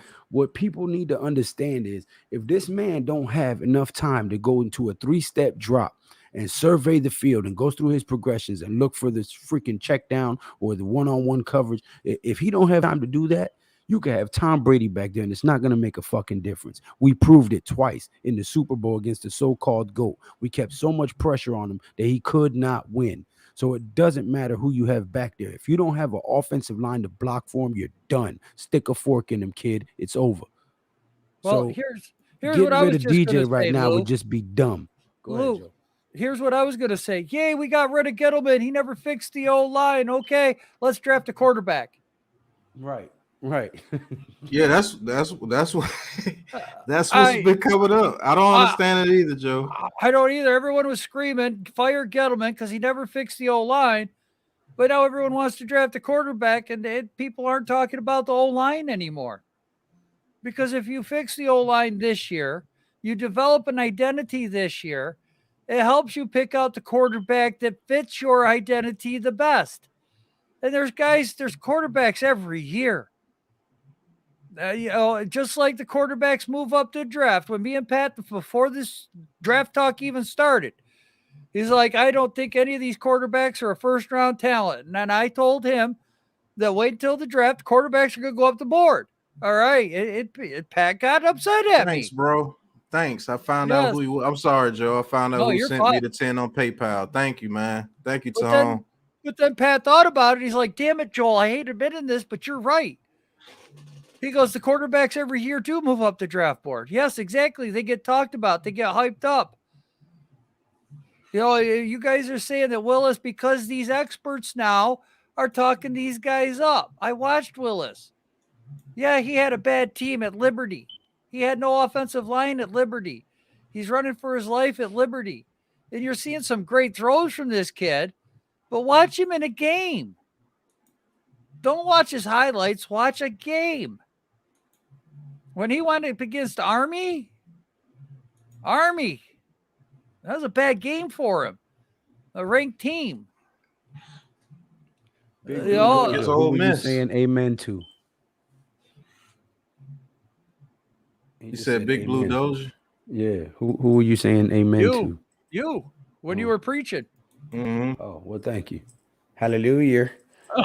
He says, I can't understand the bromance with Willis. Draft Willis. He sucks, and you guys will be screaming for Dabo and Sean to be fired. Shane to be fired. Screaming, get rid of Willis, draft a new QB. Just ridiculous logic. And let me just say this. Nobody's ganging up on NYG22. He does have his opinion about drafting Malik Willis. What he's saying is you draft Malik Willis and sit him down behind Daniel Jones for the 1 year to let him develop. I'll say this. I don't want to use the 5th or the 7th round pick to get him, and I think that's what you're going to have to do in order to get him. I don't think this is the year to draft a quarterback in the 1st round. I just don't think it is. NYG22. He says you have 5 top 100 picks and free agency to fix this line. Outside the line, QB is our biggest hole. I don't believe that because we don't know. Daniel Jones, NYG22, if you can put in the comments, do you believe Daniel Jones has got a fair shake since he's been here with the New York Giants? Name 1 year where he had a half-decent offensive line. Hell to the no. To the no. And then on top of that, how many of his weapons have played with him in a whole game, in his whole career? Maybe 4? Last year it was 6 snaps. With the number 1 wide receiver, number 1 tight end, number 1 left tackle, number 1 offensive line. With all that going on, he had like 6 snaps with everybody there. All the number 1s on the field, 6 snaps. Then on top of that, the system that fit him best was snatched from him after his rookie year, and he went to Jason Garrett, and we all say that Jason Garrett's system screwed up a lot of stuff. So in a bad system, no offensive line, all your weapons are hurt all the time. How can you get a fair evaluation of the guy?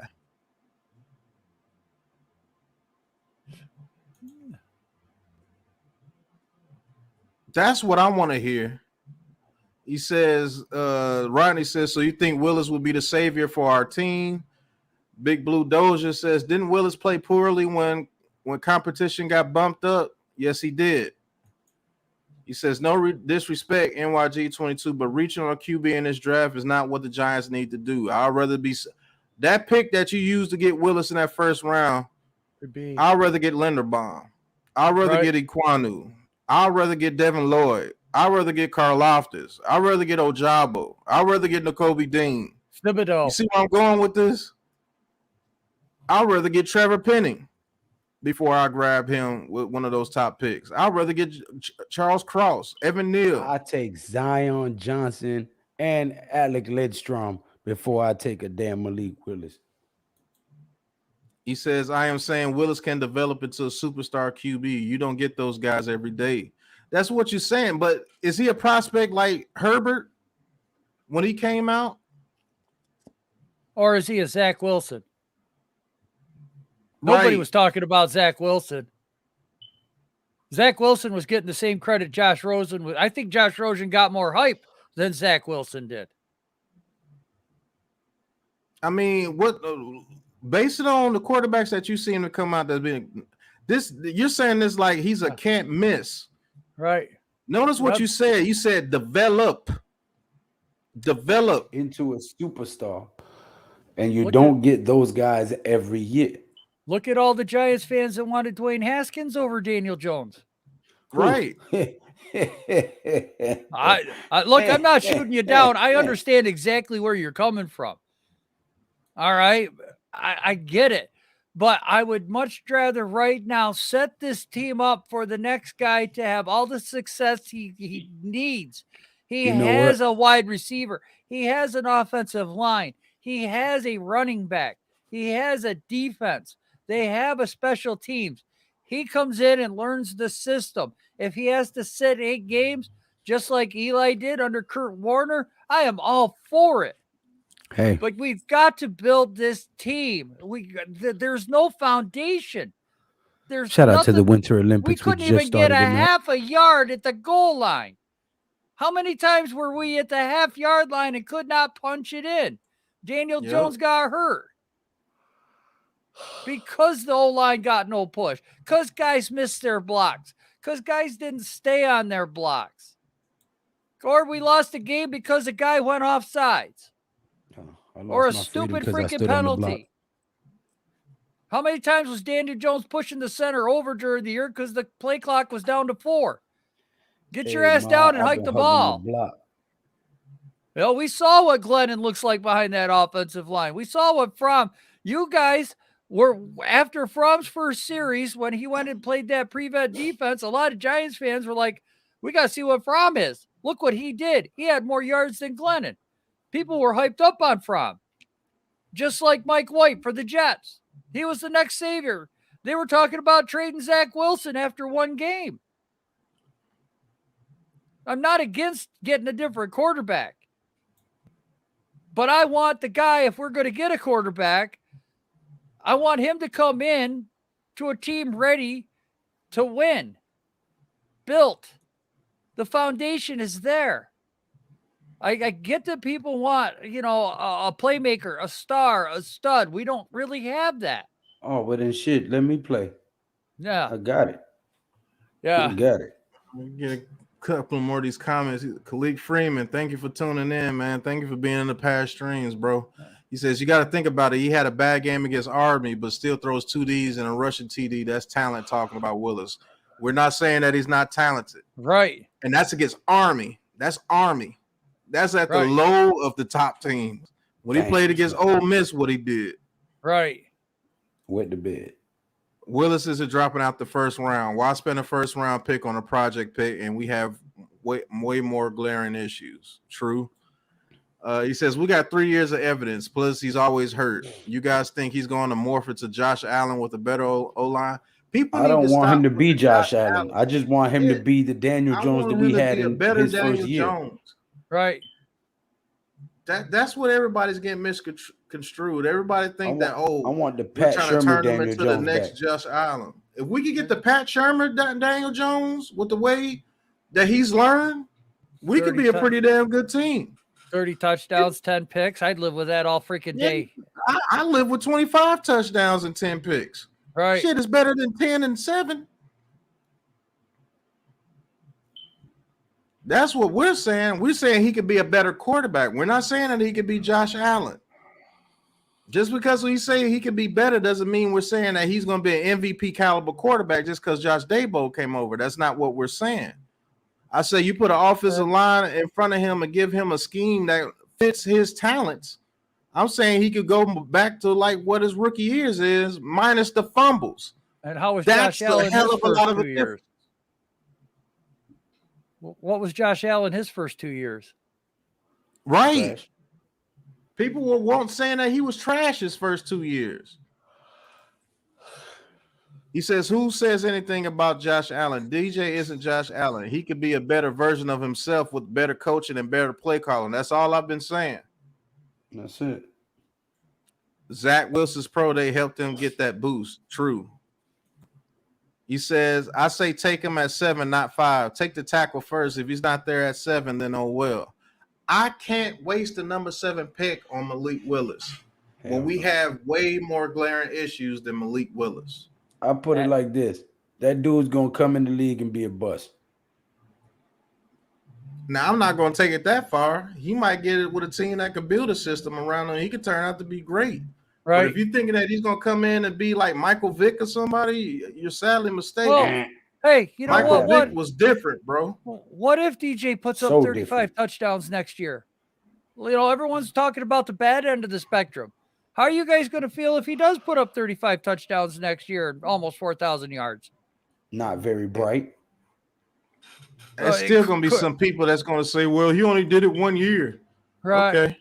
That's what you're going to hear. But at the end of the day, there's always going to be people salty because they didn't draft a guy that they thought should have been drafted. But if all of our opinions really mattered, we'd be running Quest Diagnostics and MetLife, and we would be on YouTube. Right. So, right. I mean, I don't get me wrong. I bleed blue as much as any guy on this panel. You know, we all love this fucking team. We root for this team. We buy their jerseys, even though we stink. Like, you know, we're Giants fans, okay? We're all in. We losing season. We're still sitting here making content and having whole 3-hour discussions about this team. That's how invested we are as a fan base.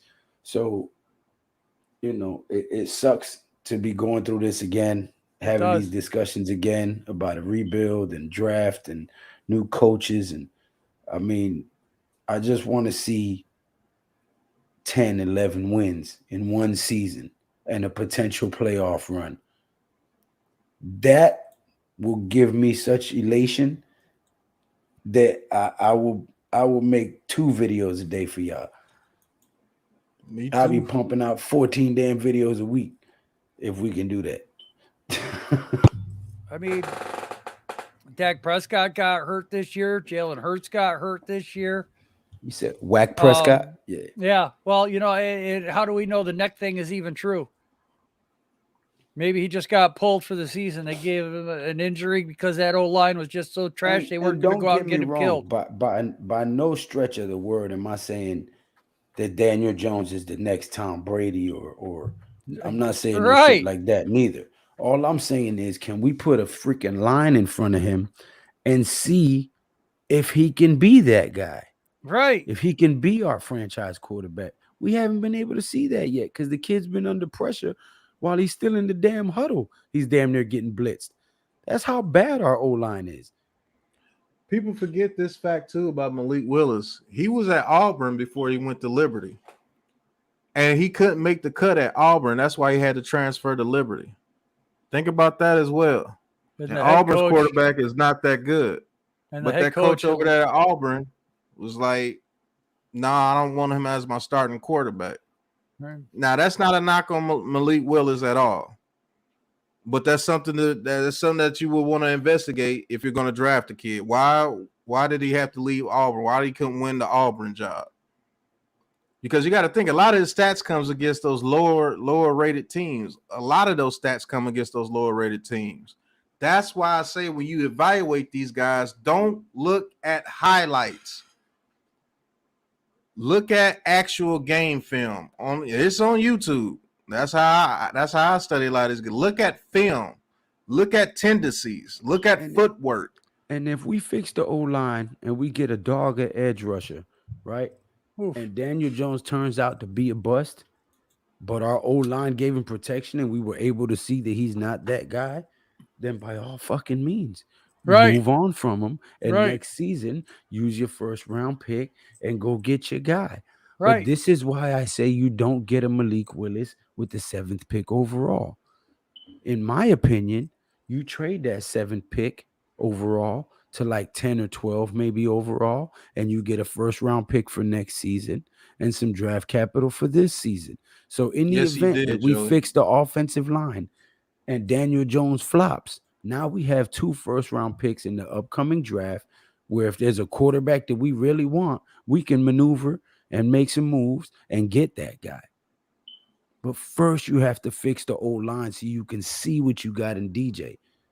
And the best way to set yourself up for the future is to trade that 7th pick back to 10, 12 overall and get a first-round pick for next season and really start to make your draft picks work for you and not spend so much money in the free agency.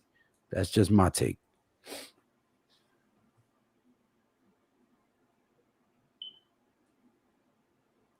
Back to you, Pat. Alex says, Malik Willis is the best quarterback. We won't even get him because a team will jump for him. I agree. Yeah, that's all we're saying. If Malik Willis falls to the 2nd round and they grab him, hey. I'm not opposed to that. But those first 2 picks, we have to get pillars to this team. And I'm sorry, I just don't think Malik Willis will be that. And we're not in a position to do that. We're not. We're not in a position to go out here and grab one of these quarterbacks and hope they turn out to be the best. I don't think we are. I just don't think we are. Especially when you have a team where your quarterback, you don't know what he is because we never put an offensive line in front of him. Robert Maseracchio, thank you for stopping by. Please hit that subscribe button, that thumbs up button. We appreciate Robert your comes opinions. in everybody's streams, Lou. Right. Yeah, he ain't never been in mine. Well, he'll be there Saturday night. Leather to the face, baby. Be there. Yeah, all boxing fans, all combat sport fans. I have my Leather to the Face podcast where I do live fight commentary of all the pay-per-view fights, the zone fights, PBC fights, all the boxing. Me and Pat call those fights live commentary. Joe usually joins in as well. I'm looking forward to this one. Sure this you is going to be a good night. The 12th, February the 12th, Saturday evening, the day before the Super Bowl. So watch the main event pay-per-view fight with us on Saturday, and then watch the Super Bowl with us on Sunday. Yes. Alex says, I won't even take him in a second. I'm just signing a valuable backup. Yeah. Are you not entertained? Right. It's not why you are here. And if the Giants take Malik Willis, we're doing the same thing what we did with Daniel Jones back in 2019. Exactly. Exactly. Well, then I won't expect you here that day, King Tone. You go take your mom out to a nice dinner or something and spend some QT time with your mom. Yes. You only get one. Happy birthday, Mama. He says, you draft Willis. He is now attached to Shane and Dabo. If he turns out to be a bust, that could be very much cost them their jobs. It will cost them their jobs. Right.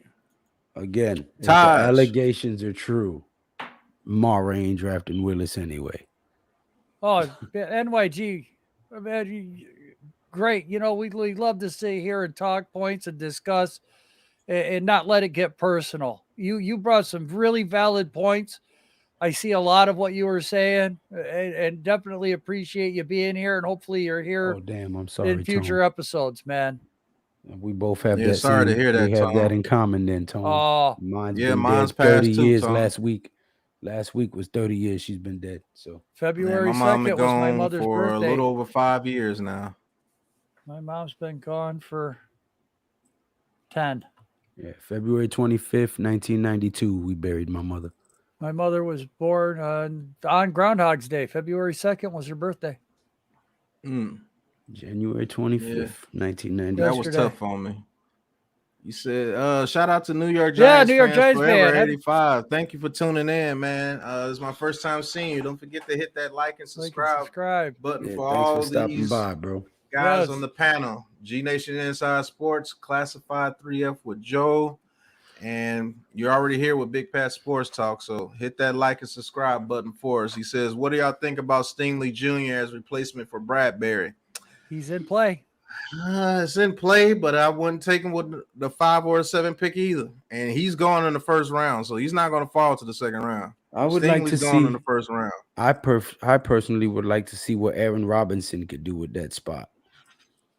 Yeah, our draft pick from last year. That dude was a beast, and so was Let's not forget that we're pretty stout in the secondary. We have Xavier McKinney, we have Aaron Robinson, we have Darnay Holmes, Julian Love, Adoree Jackson. What was the other one? Rodarius Williams. Thanks, Blue City. Yes. So we're pretty stacked. I know that cutting Bradbury would mean that we would have to get another cornerback just to make sure if somebody goes down, we have depth. But before I go drafting a cornerback high, I would like to see what Aaron Robinson can do in that position. And I would go get like a Bubba Bolden for a safety later on in the draft, in case Peppers is gone or in case Logan Ryan retires. Yeah, that's just my opinion on that. Yeah, we might cut Julian Love. Alex, he says, don't mean to darken the mood, but one of the third grade teachers I knew from my old school just passed. Cancer came back from a few years ago and took him for good. He ran a little league plus had 2 kids. Yeah. Damn. Yeah. Cancer's always Rodney, terrible. My guy, thanks for being here, man. I appreciate it. Great supporter of our channel. Big Blue Corner. He does content also. Make sure you guys sub him up. He's starting a channel. Shout out to Rodney. Yes. Oh, he said Aaron Robinson might be our number 1 in the future. Yeah. That's why he just said I agree. I'll be honest with you, Lou. Even if we lose Barrett Bird, we still got Robinson, we still got Darnay Holmes, we still got Rodarius Williams, we got the other Williams that stepped up and played. And let's I think we straight at corner. That's what I was saying. That's why I said I would actually go get a safety instead of a corner. Let's not forget everybody was upset that we traded picks to move up to grab him in the third. Right. Let's not forget that. Why do we need another corner? I remember everyone saying that. I don't like that pick. Well, guess what? You got these guys are going to be the same way. Let them go up and get their guys. You see, you guys can hate Judge and Gettleman, but the last 2 draft picks, we've got some talent. Shane and Dable have some talent on this team. I think Ringo will fall to about the 3rd or 4th round, Joey. I'm not going to be honest with you. But cornerback is really not on my radar, man. I'll be honest with you, man. The cornerbacks that we have are talented, man. The rookie running back that we drafted, Gary Brightwell, was drafted specifically for his special teams. That's why we never saw him suited up and in the actual backfield. So I don't even know if he makes this team next year, Blue City. Man, New York Giants fan. I hate to hear that, man. Yeah. Looks like we all have a little bit of common in here. A little bit. Hey, man, listen. Just try to live right in accordance to whatever your belief system is. Right. And, hopefully you're following the right belief system and you'll see her again. All right. But sorry for your loss, brother. It's tough, man. Right. And now you know why we're called the Big Blue Crew. It has a double meaning. We're very sad and we're Giants fans. And we're sad because we're Giants fans as well. So it's a triple, There we go.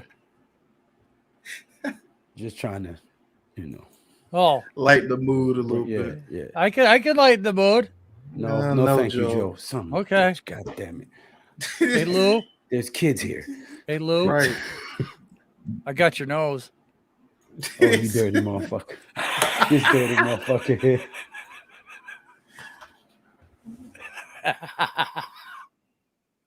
Well, we could sing again. I mean, we got subscribers for that. My beautiful voice.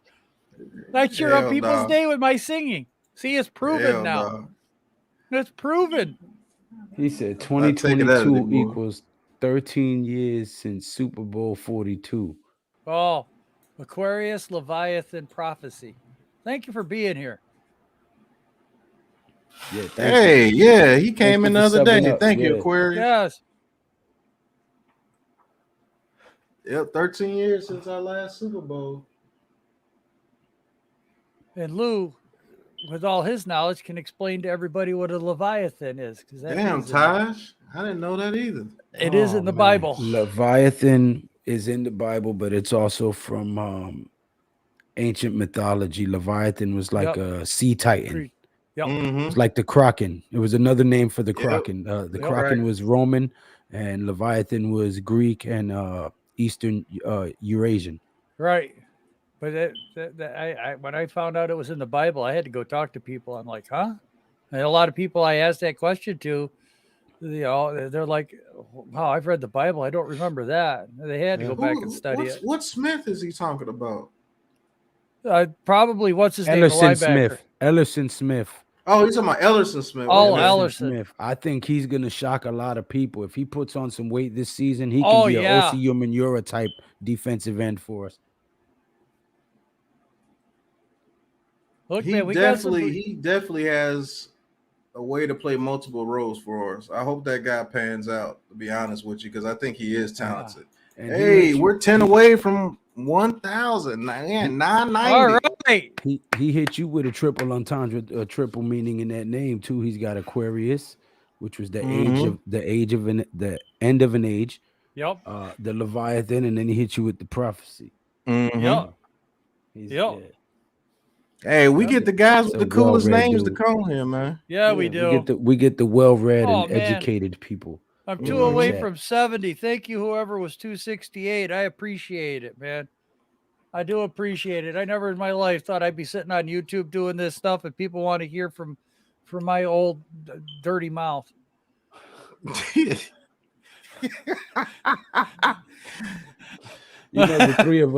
Antonio Pierce resigned from his DC spot at Arizona State. Future Giants linebacker coach. I would definitely welcome that. Oh, I think he would bring a toughness here. Oh. And I think he would love Blake Martinez. I'll just be honest with you. I think he would love Blake Martinez. Yeah. The way he plays. But he would definitely put some toughness. Hey, Tay Crowder going to be in for a hell of a damn time with Antonio Pierce. I'm telling you that now. Yeah. Because he's not going to like the way that he attacks the ball. I tell you that now. So look out for Tay Crowder if Pierce comes here. If they let him have control of them linebackers. Because I promise you. 9 picks, yeah. I agree. You definitely see a different linebacking core. He says, do you think with the Giants' last pick, they should take the kicker, Jake Carmona from Georgia? We put him in every mock draft. Every mock draft I take him. Yeah. We do every mock draft. I promise you we Dixon got to go, bro. I'm telling you, I ever see that dude in the street, boy, I might catch a charge. He says, I'm calling it. Kadarius Toney is going to have a breakout year this upcoming season. I will say this. If we use him in that Isaiah McKenzie role, yes, I think he has one hell of a year. I think we used him totally wrong last year. When you use him as a weapon to get the ball in his hands and let him work, that's what he does best. He's not a lineup receiver like that.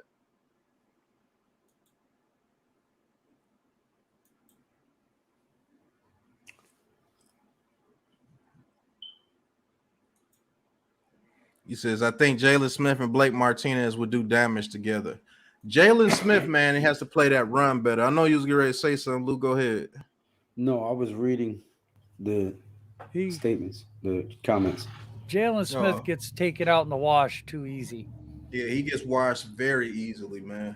And that's not something that we need right now. Oh, no. I'm not getting rid of Graham Gano. I'm talking about Dixon, the punter. Yeah, the punter. I knew what he was talking about, Carmona, the punter. I knew what he was talking about. Blue City. I mean, if Ray Guy's there, you can say what you want about the Raiders being foolish, but he's the only punter that was taken in the first round, and he's the only punter in the Pro Football Hall of Fame. Yeah. You could say what you want, but Ray Guy is that rare unicorn. Says NYG22, he says Antonio Pierce would be a great hire. Plus, he was a coordinator. He could be the DC if Graham gets a head coach job next season. That's true. Yeah. Yeah, I like Jalen Smith at the end of the season. He could definitely be depth. I promise you he could be depth. But if you're depending on him to be your starter, I don't know.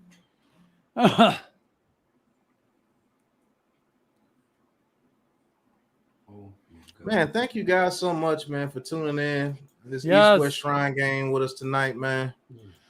There's a pretty good talent out there. I like a couple of people. There's going to be a couple of guys.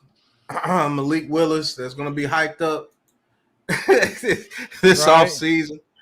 I hope that guy gets hyped up so much that somebody trades up to number 2 with the Lions to grab him. And then I hope Kenny Pickett goes to number 3 to the Texans. Yeah. So you leave us with an option of Neal, maybe Thibodeau, Ekwonu, Linderbaum, a bunch of people. Karlaftis. Hopefully Carson Strong goes number 4. No. Yeah. Hell no. You talking about this one right here? Yes. He says, what do you guys think about Lorenzo Carter? Do we need to try to sign him to a cheap deal? Let me say it in every language I know how to say it in. Russian, niet. German, 9. Spanish, no. English, no. Hey, look, man. I don't know, Sign man. language. Unless that guy comes on veteran minimum, which is about $250,000, I don't see that guy coming back, man. Well, we're also forgetting about who's the kid that got moved to inside linebacker? We never saw him. Me is crazy. He said it so much. Say Linderbaum. I heard the name Linderbaum. Right. His ears are ringing. Right. No, who's the kid that they moved to linebacker? We never got to see him because he was injured. He was an edge rusher. You're talking about the guy from Minnesota we drafted. Yeah. Ifadio Denebo. No. No, he talking about Carter Coughlin. Carter Coughlin. Coughlin. Yeah, he was good. I don't know what happened, why he got pushed into the background. Yeah, we have Roche. We still have Quincy Roche. We have Ellison Smith. We have Raymond Johnson III. Roche was a steal. God. We have Azizo Jalari. we have players on defensive line. Yeah. We do need a defensive lineman. But yeah, we've got some players. It's going to be. Hey. Oh no, we need a nose tackle. Because we do. We got to shoot Danny Shelton in the throat. Danny Shelton will actually get beat up in my neighborhood. At point Danny Shelton's next contract is going to be for Popeyes commercials. Yeah, he'll do a damn good job.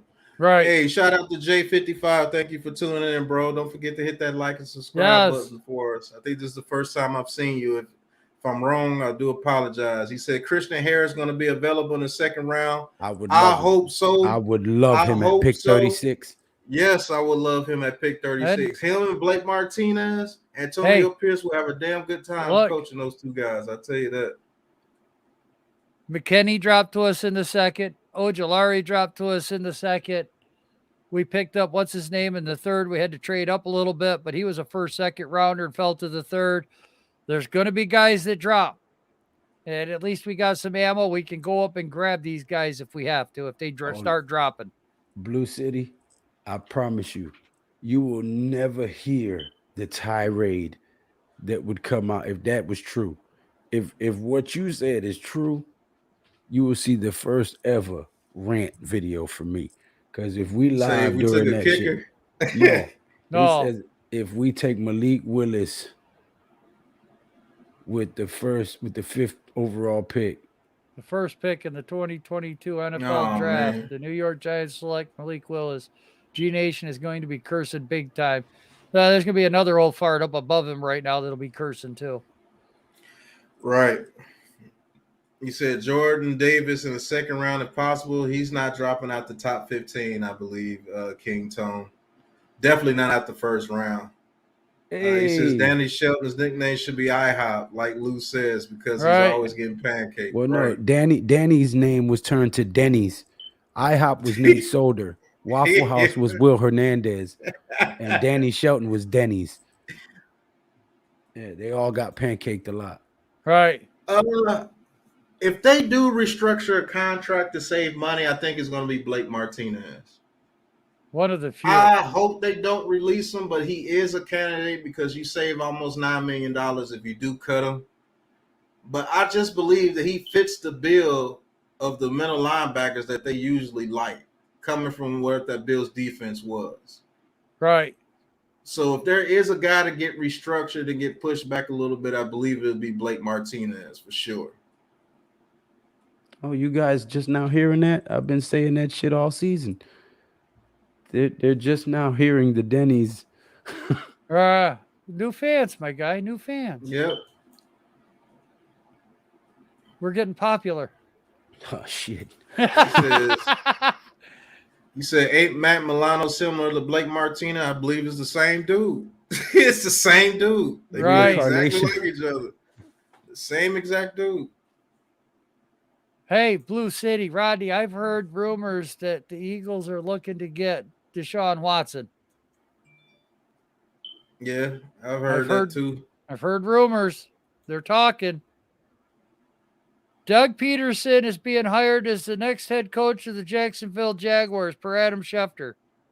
Doug Peterson? Wow. Doug Peterson, breaking news on Twitter. Jacksonville Jaguars? Yep. That place has been a shithole since they forced Tom Coughlin out, and this just proves it.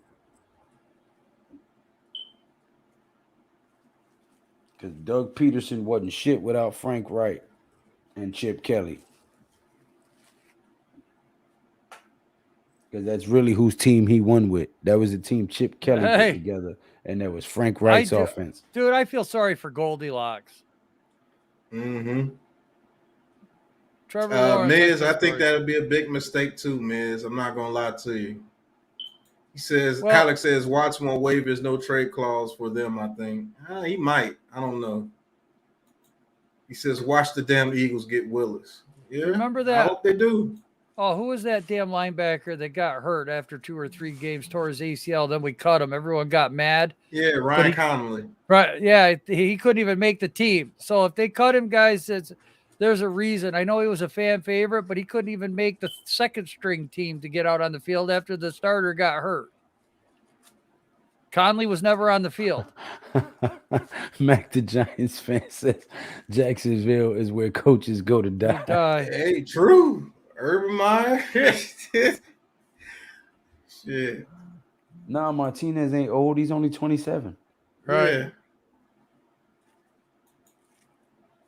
But that Martinez is that thumper middle linebacker you need in a 3-4 for sure. Yeah. He says keep an eye for Daniel Falele at the Senior Bowl. He makes Mekhi Becton look like Webster. Giants clown, and he plays just like Becton too, getting pushed over and everything. That dude was getting mollywopped in those practices. Yo, he was getting, bro. Jermaine Johnson ran his ass all the way to the floor, dragged him down, and flipped him over. He pancaked him so bad it looked like he monkey flipped Jermaine Johnson. Mm-hmm. He said, thanks, fellas. You guys are doing y'all thing. Happy to be a part of the family at King Tone. Okay. Levance, what's going on, bro? Yo, Levance, good to see you. He said, Giants clown, he got 387 pounds on him, but are there injury concerns because of weight? Probably like Becton. I'm saying he's probably not even as good as Becton. He's at the same size as him. Red New York Football Giants hat delivered today. New era. Nice. Oh, okay. Sweet. What was that? He said he got a new. Levance got a new red hat. New one of these. Oh, okay. I only do the new fitteds, era though. red one. Those red ones are nice too, Klein. I'm old school though. I don't do no snapbacks. I got to do the official. He says, "How you gonna hire Peterson when he obviously tanked his final game and stopped us from making the playoffs?" Fuck Peterson.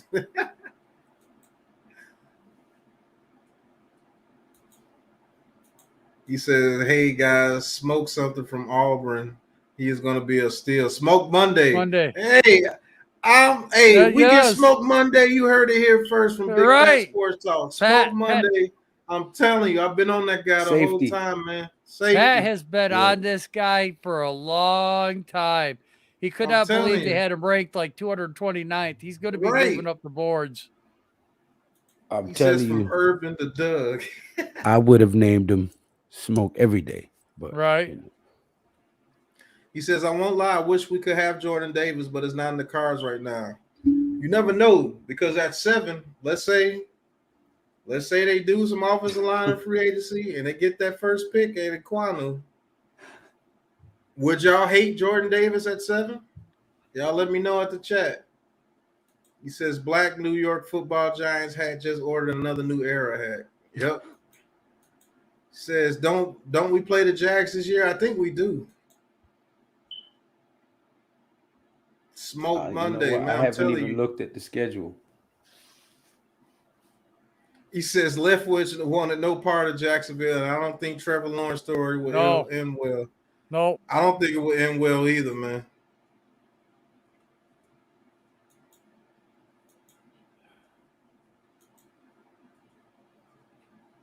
He said, Pat, G Nation and back inspired me to wear hats again. Thanks, guys.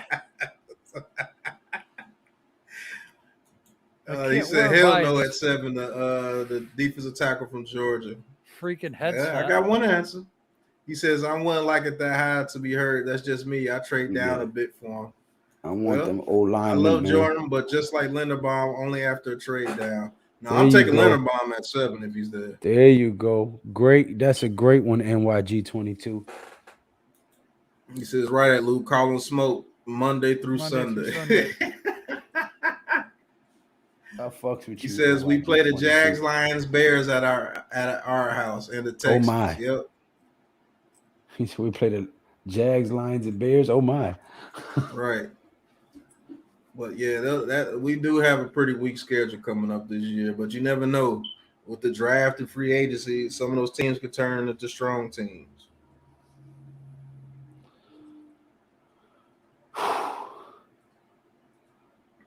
Shout out to everybody in the chat. Another head coaching gig, man. That's crazy. Right. That just, man, let me shut up. Yeah. Levance, G Nation says, inhale, exhale, just got announced into mail. Okay. He said receiver from North Dakota State. Yes, he's going to climb up draft boards as well. That kid's pretty good, man. He has a nice route tree on him. He's big and he's strong and fast. And now coming over at the NFL Network is Peterson is going to be the Jags head coach, but y'all heard it here first. Bobby Powers, what is good? Thank you for stopping in. What's going on, Bobby? Bobby, the bestest man. Dang, he said he just seen a mock draft that had Linderbaum going to 31 to Cincy. My goodness. Yes, he's dropping like a rock. They dropped him like that because he didn't play in a Senior Bowl. That's the only reason why I can see. Dude, if that guy's there at 26, we take our second-round pick, move up, and grab his ass. Right. That's what would happen. So could you imagine that's what I would do. If we got IKM at 5? What'd you say? If Linderbaum's there around in the late 20s, I would trade my second-round pick and something else to move up to that spot to get him. Right. For sure. That's ridiculous if he fell that far. Right. Because could you imagine if we got IKM at 5? All right. And then we got, I don't know, we got a linebacker. Or maybe we got Karlaftis at 7. All right. I like Karlaftis a lot. He's starting to really grow. I like Karlaftis. I want a trade at 7. Well, if we don't trade, let's say we got Ike Ekwonu at 5. We get Karlaftis at 7. And then Linderbaum's on the board at 26 and we grab him. That just made the O-line. You got a guy that you could put anywhere. Left guard, right tackle, left tackle. You got your center. You got your stud edge rusher because let me tell you, Karlaftis can definitely break down the RPO. He's really good at it. And what do the Eagles like to run with Hurts? What do they like to run with Dak? Man, I ain't worried about the damn Eagles. I'm worried about the real threats in the league. Bobby's right. Fuck he sets an edge. He's a lot better in the run game than Thibodeau. If you want a third down pass rusher, you draft Thibodeau. No problem. No questions. No arguments for me at all. You want a third down guy that's going to get to the quarterback, Thibodeau's your man. But Thibodeau, unfortunately, needs a little bit of help in the running game. He's not a 3-down edge. Karlaftis is closer to a 3-down edge than Thibodeau is, and Hutchinson, to me, is the number 1 3-down edge. In my mind, it's not going to change. It's going to take a lot to change it here in the combine. That I agree. NYG 22 Linderbaum ain't getting to 31, but my God, if he was down there, I'm trading up and I'm going to grab him. Yeah, I don't see any situation where he's anywhere near the 20s, to be honest with you. He says Willis and Pickett will improve stock, will be in prime position to trade down. Yeah, we will be. Right. If somebody wants to jump up in front of Pittsburgh or somebody and grab Pickett before they do, we will, man. Yeah. The over and under is 48.5, and the Bengals are minus 4.5 points. Ooh. I don't know. Everybody talking like the Rams just going to squash them. I know. I think the Bengals fuck around and upset the world. I do too. Right. I'm telling you. And it ain't going to be because of Eli Apple. Just I'll one tell of you them that. teams. No, it's they're just one of them teams, Burrow. man. Right. It's like a team of destiny, man. That kid Those just guys, wants no to matter win. what happens to them, they just find a way to win. Because they beat the shit out that kid in that game, and he kept getting up and kept throwing passes. I was like, good God, man. That reminded you of Eli, didn't it? Just getting buried. Because he was getting his ass whooped that game. That 49ers. Especially that Titans game. That Titans game, he was getting killed. They sacked him 9 times in that game. He kept getting back up. Right. And Jamar Chase is just a monster, man. Yeah, because that game, the championship game, San Francisco was killing Eli ass. Yeah. He grass all in his damn helmet turned to the shoulder side pads and shit. sticking out. Man, he got rock bottom one time. Looking like Daffy Duck. Remember when Elmer Fudd used to shoot Daffy Duck and his damn beak end up over here? Yeah.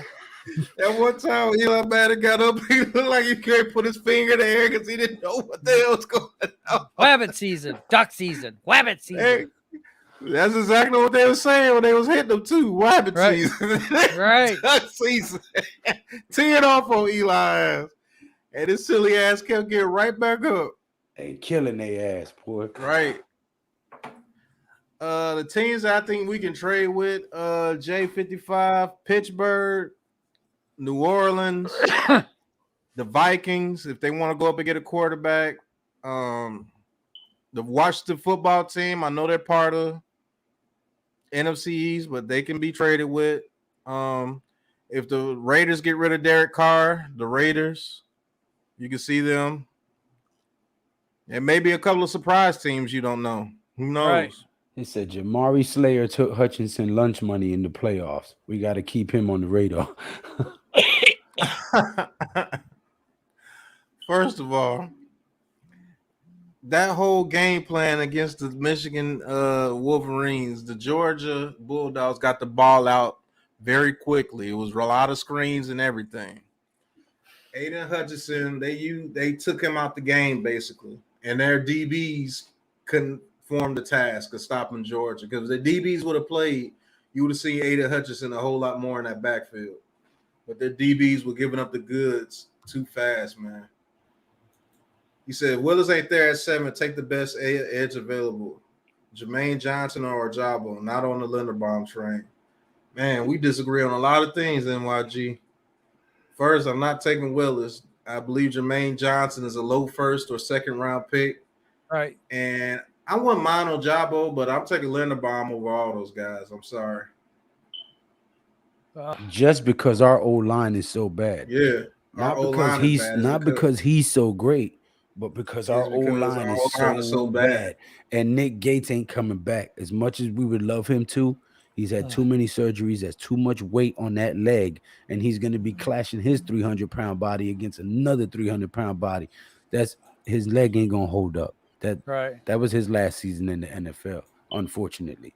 And so I think we will reach an injury settlement with him this year as well. Right. We're going to need a center that can call out the slide protections and call out the mic, and, we're going to need that. So Linderbaum or Alec Lindstrom is the only two guys that I'm confident in drafting at the center position. Right. I'm still getting over a cold, Levant. Look, Carolina could be a team that's looking for a quarterback. Yep. And that's what makes Carolina our pick so go to hell. That's why teams might jump them. Yep. Somebody want to jump them. If they want to take Willis, they'd be like, nope, Giants, what you want? And we want the whole farm.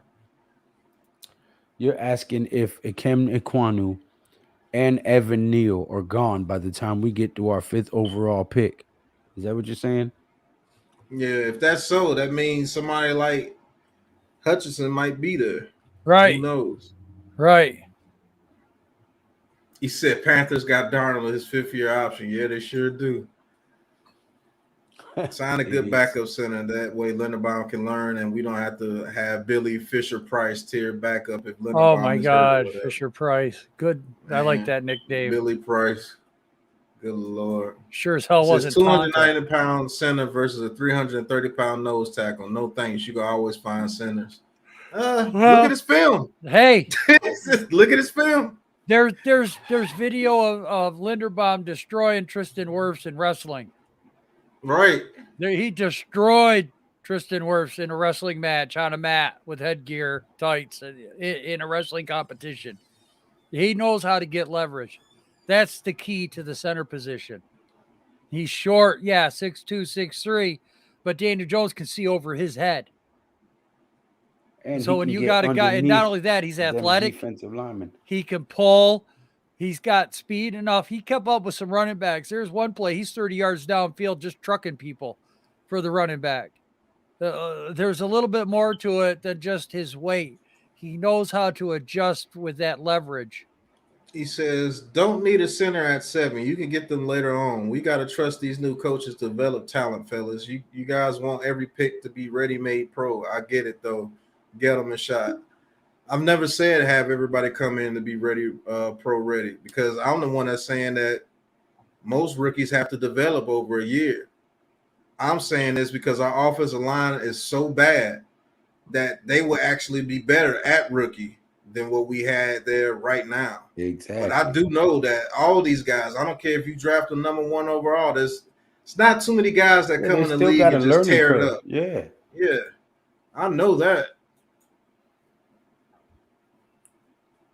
So no, I'm not saying that all these guys will be pro ready. Would you go back and give up Barkley for Quentin Nelson at 2?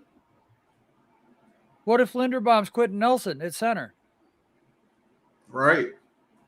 I'm not saying you're right or wrong. I'm not trying to argue with you. It just, would you want Quentin Nelson at 2 over Barkley with as bad as this offensive line has been, and knowing how good Quentin Nelson really is? So that Cincinnati's line is not worse than ours. I'm sorry, no, it's not. No, I promise you, Cincinnati line is nowhere near as worse as ours. There's not one 20th. Line in the league that's worse than ours. We're 32. They were 20th. He says, I never wanted Barkley. No. Giants Clown says, Linderbaum is impressive. I've seen him outrun receivers. On one run play, he did. Right. He says, Linderbaum is smart, really strong, and super athletic. The Giants left Quentin Nelson on the board. We can't make that mistake again. Yeah, but I don't want him at 7. I want to trade that number 7 pick back to like 10, 12, possibly even 13 or 14th overall. We have to have a trade partner. Right. What if no one offers? What if nobody offers? Well, if nobody offers, then I got to take him. You said 7. Why is 7 too high? Is it like does everybody go with what these Mel Kiper and Mayock guys say about this? Oh, Mel Kiper value at shit. Position. Mel Kiper don't know shit about football. He got famous because he invented mock drafts. What makes him so much a better pick?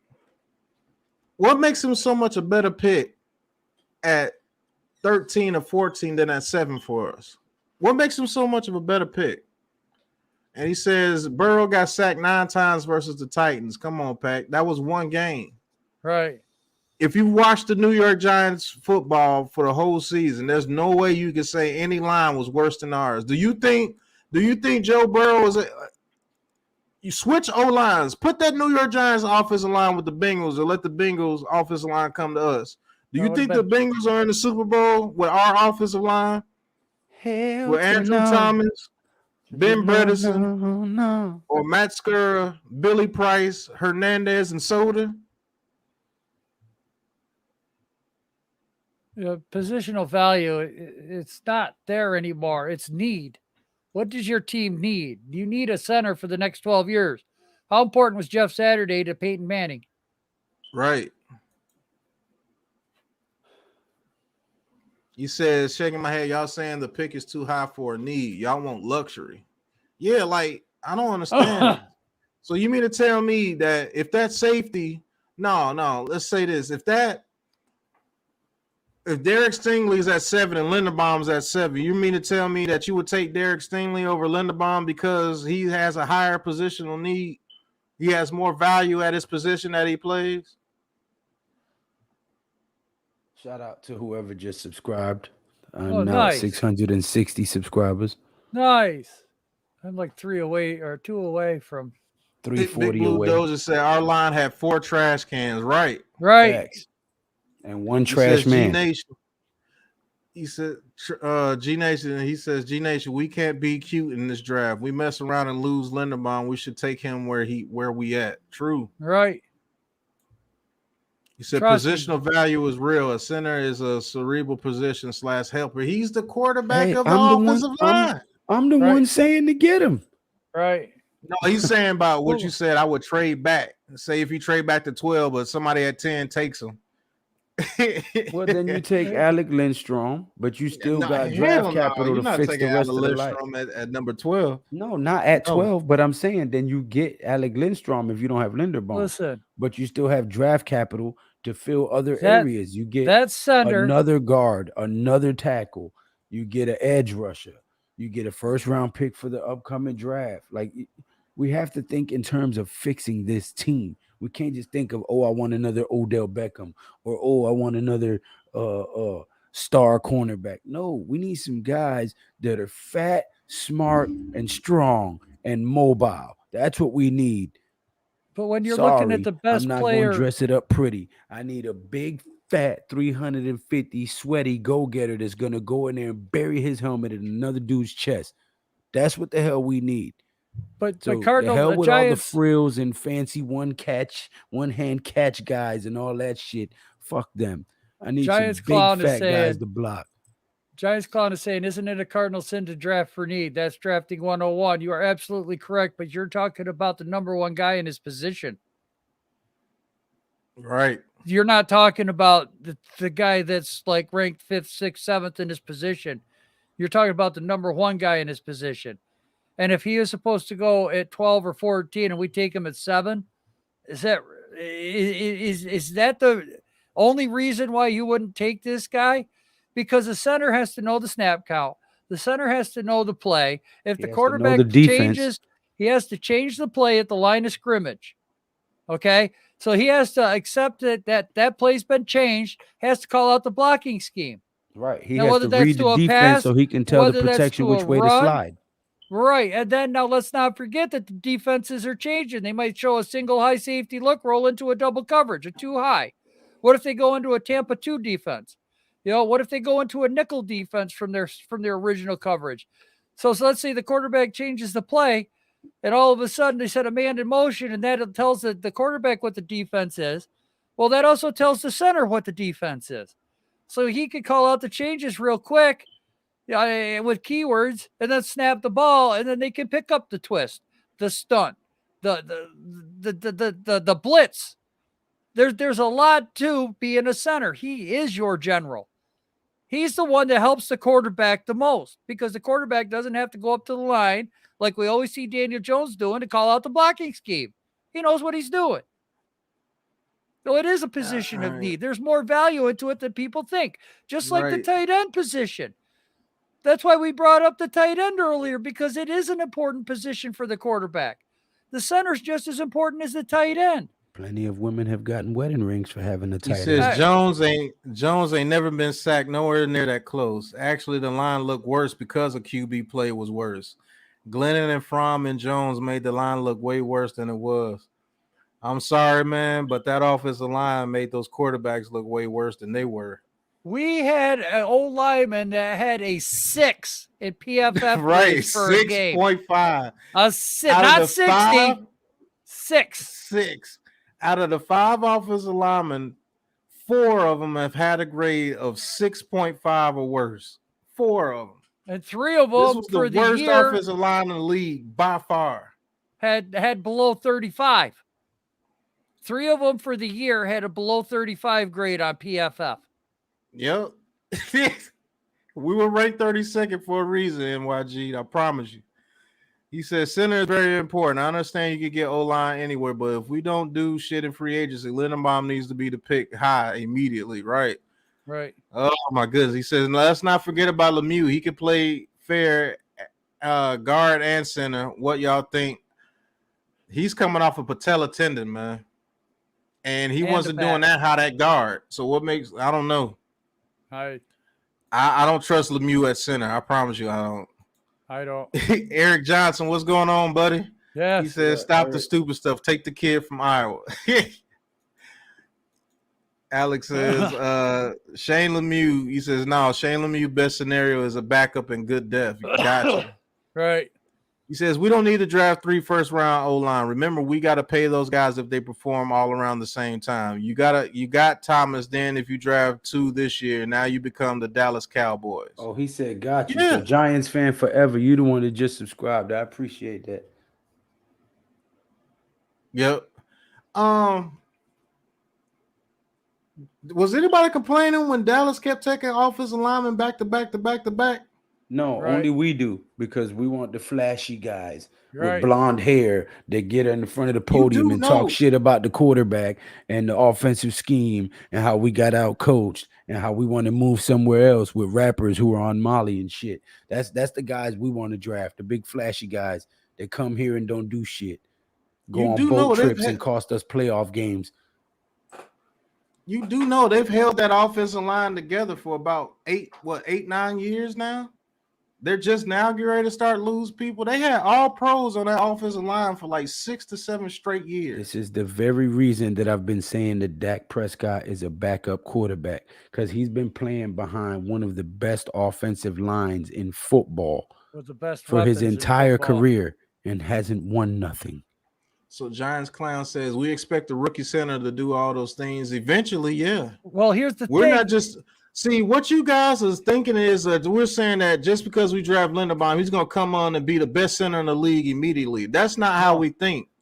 We're think not in win mode now anyway. We're in rebuild mode. We think future. What if this guy's developed into one of the best centers after his rookie year? What if he has a good rookie year and it turns out to be an all-pro in his second or third year? That's worth the number 7 pick. And not only that, he's been doing this for 4 years, guys. In college, he has to do the same thing. So he's already got an understanding of how to call out a blocking scheme. He already knows snap counts. He already knows how to call out the defense of what they're showing. Right, it's not like he's coming right into the NFL and he's never snapped the ball in his entire career. Right. He said, here's another takeaway. Other than Thomas, no other lineman from the Giants this past year is a starter on any other NFL team. Right? Because Soderdale sure ain't. Billy Price sure ain't. Hernandez, shit, the way he was playing, he ain't. Oh. Bredesen ain't. Pert ain't. Sakura. Cunningham ain't. Yeah.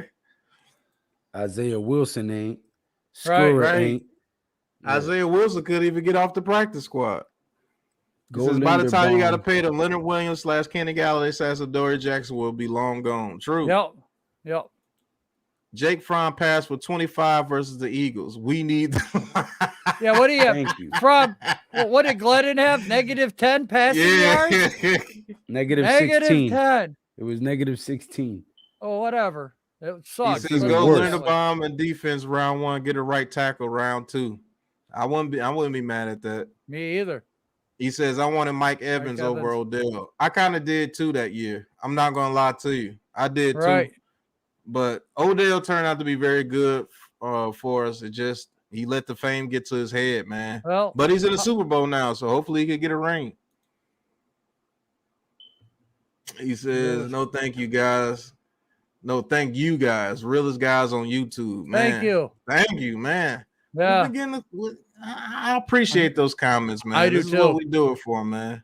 Right. Steven Bloom, welcome. He says Linderbaum is on another level. Thank you, bro. Thank you for tuning in. You always tune in and support. Yeah, I think Linderbaum's on a totally different level. He says Linderbaum, and that's the bottom line because the champ says so. Right. Tell him, Luke. Damn right, champ. He says, when's the last time the Cowboys ever had a below average O-line? Right, Taj. When's the last time you seen that? Shit. Right. He says, and the Cowboys never won. Why? Because of cap issues. No, because they're underachievers. Right. And they got a backup quarterback. Because they want to pay everyone. Same thing we've done. Mismanaged cap. Look at the Bills. I think they only got one first-round lineman. That is true. But let's not act like that offensive line is not the main reason why the Cowboys are even as good as they are. Right. If Lou is correct, they're making the playoffs consistently with a backup quarterback. That's how good that offensive line was. You name the last time the Dallas Cowboys didn't have a good running game.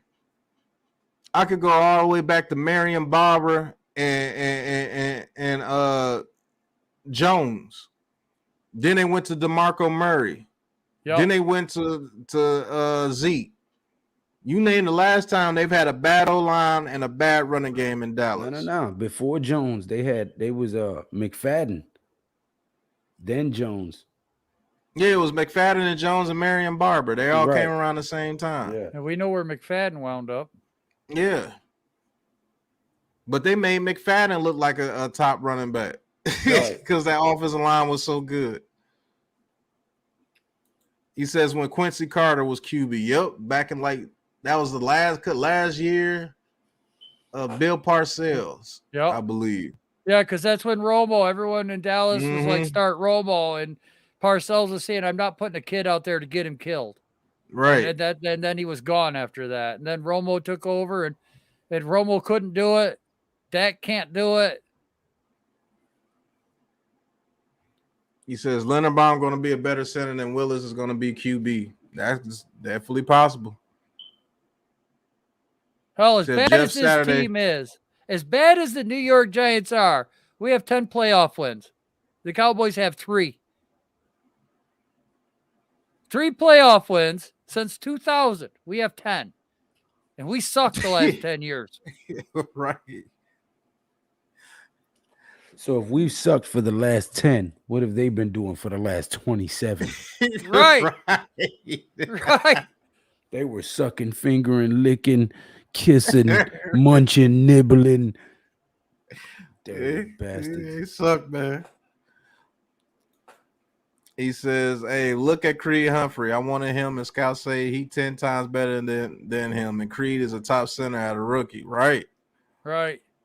He says the Giants' 2021 offensive line was the worst offensive line in NFL history. A lot of Giants if it ain't, it's damn near close. A lot of Giants fans wanted When we're Humphrey. in our 50s and 60s, they're going to be a movie made about the 2021 New York Giants offensive line. You watch what I tell you. He said, have this another takeaway. Glennon won 0 games with Jacksonville in 2020. However, he played on a better team that went 1-15 than a team that went 4-13. They're going to show had to play a part. True. Well, when they get all the rookies in and the undrafted free agents and they sit in this room, they're going to show a video of the New York Giants offensive line, and they're going to entitle it "How to Retire Early." Right.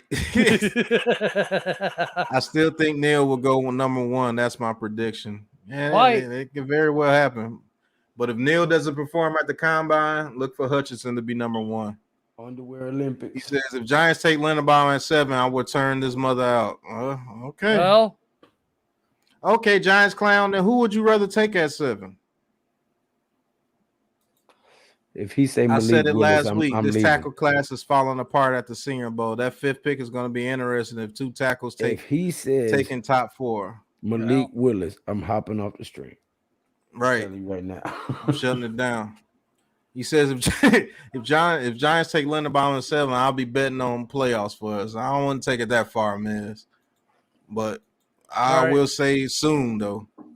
Oh man, thank you, brother. Yes. Thank you, Eric. Thank you, Eric. Tell him we do appreciate that, man. Really, we do.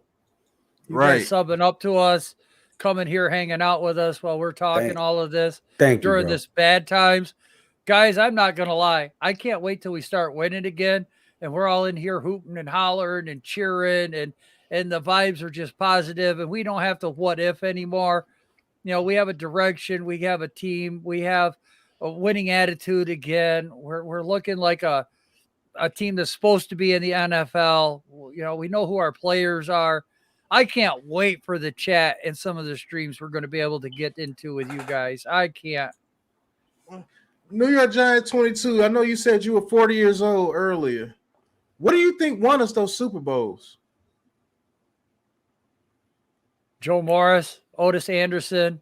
I mean, all the Super Bowls, not just the past 2, all of them. What do you think was the main thing with those teams? Great defense and possession of the ball, run the ball and kill the clock. How did we win Super Bowl 25? It wasn't because of a missed kick. No, we held the ball, time of possession. Gary Reasons on that fake punt, running up the middle, baby.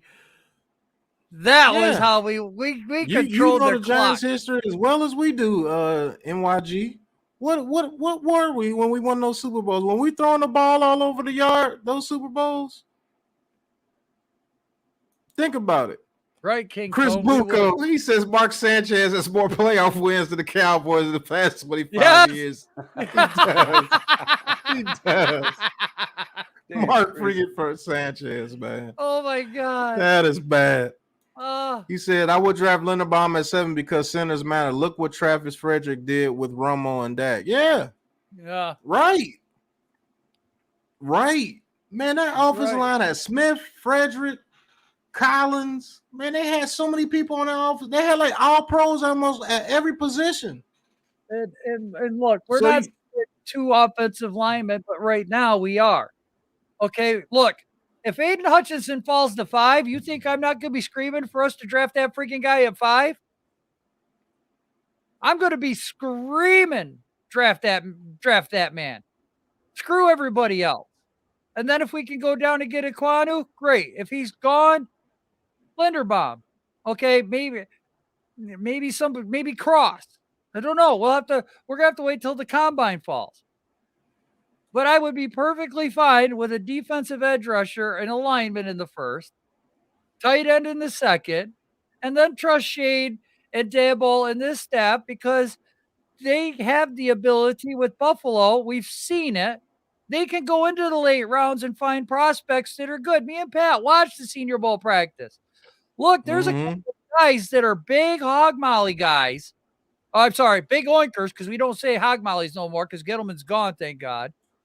But there's some big oinkers there in the 3rd or 4th round that were quite impressive against some of the top talent coming out this year as edge rushers. There's a couple of interior linemen that are pretty good in talent that are going to be there in the 3rd and 4th. And we have 2 3rd rounds and a 4th round. So I'm going to trust the staff. This is all just debatable right now on what we know. But we really have to see the combine and see who's going to get slotted. Look, if Carson Strong is 1B compared to Malik Willis at 1A, and Detroit's willing to trade their pick, the Texans are willing to trade their pick, okay, that's going to mean that other guys are going to be available. So maybe the Jets trade their pick. Who's going to fall to us? Hey, no, Steven, I'm 14 away. I'm at 986. Congratulations. Getting there. He says, if Aaron Rodgers ends up with Tennessee, would you take Tannehill? One word, no. We got a Tannehill already, basically. Right. He says, we'll officially be able to talk our shit again. Yes, we would. Yes. He says, no, I wouldn't take Tannehill. How are you upgrading? Exactly, right. Alex, that's what I just said. He says, for real, Eric, most of those guys are paid or just playing devil's advocate with some of their takes. Yep. I ain't never stopped talking shit. I've been talking shit, losing season and all. I'm still going to talk my shit. Right. He said, I think it was more of a defensive game back then. No, Pat, the game was different. I love the old school game, y'all, but the rules favor the pass. And that is true. Yes. I'm not gonna say anything about that. That is true. That is true. And I don't know, maybe I am too old school in some ways. Maybe I am, but I just think that offense, the trenches is one. That's how, damn it, that's how shit is won, in the trenches. I'm sorry. I'm right. I can't go on my morals, man, because what was Mahomes and them doing in the beginning of the season when that offensive line didn't gel? They were below 500. 2-4. Before that offensive line gel, they were below 500. They were 2-4. On their way to 2-5. Okay, so the Earl 14 is the heavyweight champ as well. This is one of them 7. What the hell is Lou talking about? The guy who subscribed yesterday from 7 different accounts. Oh, okay. He's the heavyweight champ. He's Earl the 14. Oh, okay. Oh, okay. I pay attention, bro. Listen. He says, but if you guys wanted a ground and pound game, then we should have kept Judge and Gettleman. Not saying the ground and pound game. That's what everybody's getting. I'm saying we need an offensive line to do anything. Right. That's what I'm saying. And it's look, it's not that the ground and pound is going to win every game. I agree with you. But having that option that you can go to it makes you multi-dimensional. If you're one-dimensional, it's easier for a defense to shut you down. If you can't run the ball, what do? They sit back in pass coverage because they know you can't run. And they just if you have to run, they put 9 in the box, and you have to break one play to go score 1 touchdown, and it's a 90-yard run. That's the field possession game, is when we're running the ball and it's a hard-nosed hitting football game. That's all field position. We've lived that as Giants fans. Anyway, so I'm not saying that I want specifically a run game. I'm not saying specifically I want a pass game. I want the ability to do both so that we can keep the defense on their heels and we're not going to be predictable in anything that we do. If we keep the defense guessing as to whether we're going to run it, whether we're going to throw it, if we do have to play a game and there's 60-mile-an-hour winds coming out of one direction, we have that ability to put our heads down, go heavy set, and run the freaking ball down their throat like New England did against Buffalo. Those games don't happen all the time. Shout out to the 40 likes and the 30 people watching. Yes, but when New England had that ability to do it, the Bills knew they were running the football. They knew they couldn't throw it. Still couldn't stop them. That's what I want. I want that adversity or that diversity between run and pass. I want to see Daniel Jones do a play action, a rollout naked bootleg, and throw it to freaking Galladay or Tony 40 yards down the field with a touchdown. I love seeing that stuff as much as you guys do. But that's the only way it happens, is when you can be multi-dimensional. And I'm saying, you know what, if we go into a game and we're only running the ball 30% of the time and we're passing it for 70%, great, beautiful, we won. I don't care how we win.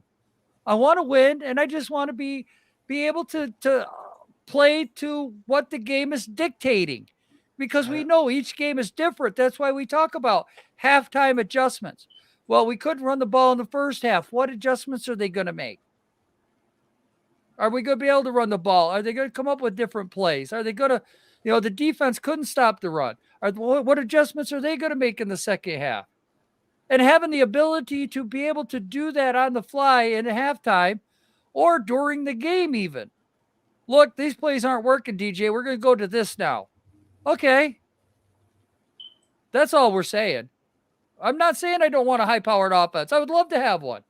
I would love to see us score 30 points a game, 35 points a game. Right. You bet. I wouldn't complain. You think I'll be sitting here, bah humbug. I'm tired of us passing the ball. We're scoring too many points. No, that's not me. Hell no. I just know in order to do that, your trenches have to be very good.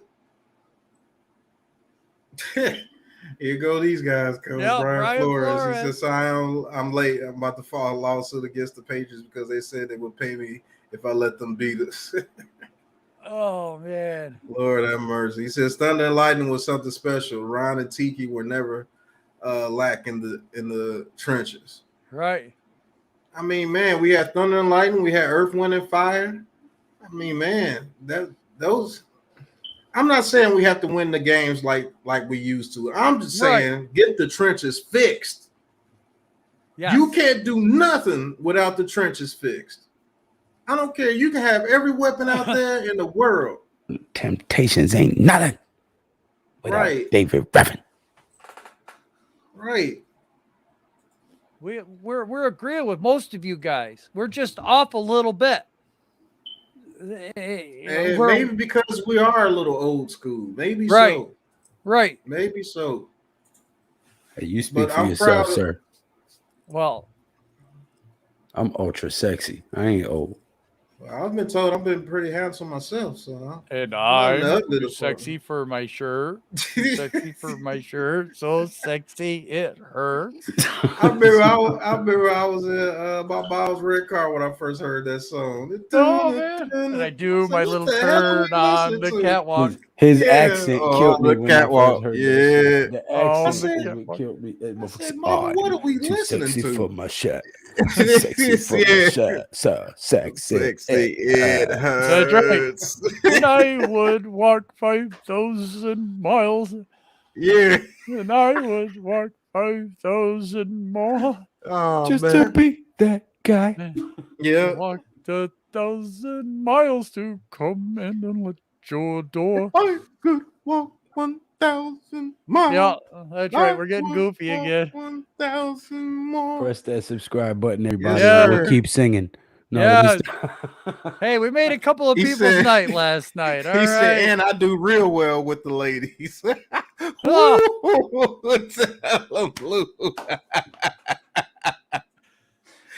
Steve says it's happening again. I'm glad you do real well because whenever I get with the ladies, all they want to do is go, "Ha, got your nose." He says they brought in an offensive guy that loves to pass. Get ready for a shift in philosophy. I totally agree with the O-line point, though. We need big men. I just don't think we need to spend every first-round pick on them. I'm not saying that as well. Right. I'm on the verge of saying if you can get a couple of decent guys in free agency and use that 5th pick for one, then get what you need. Get best available at 7 or trade back or whatever you want to do.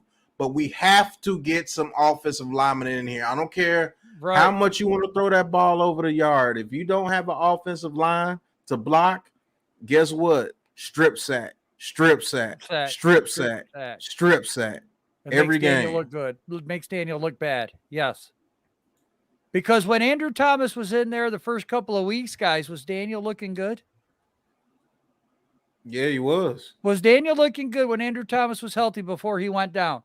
When that left side, where he knew where it wasn't going to come from the left side, did he look more comfortable in that pocket? Did he look like a quarterback? When his blind side was protected, yes. Yes. Mm-hmm. Yeah. So that was when he went on the streak of 90 QBRs or more. He was a top 10 quarterback up till week 6. He was, guys, in the top 10 of yards and touchdowns, and he had a couple of touchdowns called back in that Redskins game. Right. What Commanders game now. He had a better passer completion than Brady up in the beginning of the season as well. Yeah, he did. Right. So that's why we got faith in DJ, because we see that talent. And it wasn't just one game. No. It was 4 or 5 weeks, guys. And then Thomas went down and it went to hell. Yeah, it did. But he said, what you guys take away from the game, though? Anybody stood out? Started saying, hello, babe. Right. Lace and the pretty face. The running back from North Carolina. That was the only guy that really stood out to me in this game. The running back from North Carolina with some good training. I think he could be a good back in the league. He says, we need an O-line, a new stable of mid to late round running backs. Haven't had that in years and coincides with our losing streak. Yeah. I'd agree with that. Some running backs, yes. Some depth there. Earl says 40 points per game in 2 to 3 years away. Didn't you hear Mayor's statement today? Flores is all wet. Hey, like I said, I'm gonna let that situation play out. I have nothing with that situation. Right. He says, totally agree at Pat. We on the same page though, just not with Jones being the automatic QB for 2022. Yeah. But what's a rookie QB gonna do more than what Daniel Jones can do? Unless the rookie QB is like a Justin Herbert or Joe Burrow. Well, I think he's saying that he's looking towards a better future with a rookie because he's seen what Jones can do. Like Aquarius Leviathan says, do we move on from Jones because the dude can't stay healthy? Well, let me ask you this question. Was Dak Prescott out a few games this year? Was Jalen Hurts out a few games this year? What about Fitzpatrick? Did he miss a few games this year? How many quarterbacks missed games this year? There's a lot of quarterbacks that got hurt this year. It does happen. Missed games. He had surgery on his finger. Right. Mm-hmm. Okay. So look, I get it, but let's remember where the neck injury came from. Joe Judge, Dave Gettleman. Okay, now the training staff has come out and said it ain't Joe Judge's fault that boy ain't slide though. Sometimes you're right. You gotta give that man. He's got to accept responsibility for his own shit too. You're absolutely right. Yes, it was a horrible fucking decision and a horrible play call, but you're the quarterback. You need to know when to freaking slide, dive. Here's the thing, Lou. Here's the thing, though. Okay, how do we know that he wasn't designated that injury to keep him out for the rest of the year? I don't. Look at what's going on in the NFL right now, my guy. Because look at Kadarius Toney's injuries. First it was an ankle, then it was a thigh, then it was a quad. Okay? So they never had him on a consistent injury. It was one thing or another, week after week after week. I'm almost wondering if they didn't set him out the rest of the year too. You know what? If they did, kudos to them. Because they probably saved them young men's lives because this offensive line couldn't block a goddamn mosquito. Exactly. Exactly. So I think we're taking that Daniel Jones neck injury a little too far. At least my opinion is it was taken too far. I think people are looking deeper than what it should be looked at. Because look, I am sorry. There's no way if you've got a neck injury. Now I've strained neck muscles. Sorry to interrupt. No, you're not. Yeah, I'm gonna shut it down. Yes, I'm about to go smoke a cigarette, so I'm sorry to interrupt. I was just going to say I've strained neck muscles, and there's no way I could throw a football 50, 60 yards. Right. I couldn't do it. I couldn't even lift my freaking head. How the hell am I going to throw a football? Right. And this was a week after he got diagnosed with it. So I don't. It's gonna be a lot of naysayers and a lot of angry people in the draft, and there's gonna be some happy people in the draft, and that's just the way it is. You can't please everybody, right? And we'll find out, because all of this is just speculation. We ain't even had OTAs, mini camp, training camp, none of that preseason. So, we'll see how it plays out. And we want everybody to fall in love with a Kenny Pickett or Malik Willis, and he will be a giant. So who knows? On that note, I'm going to light my cigarette. Yes, let's be real.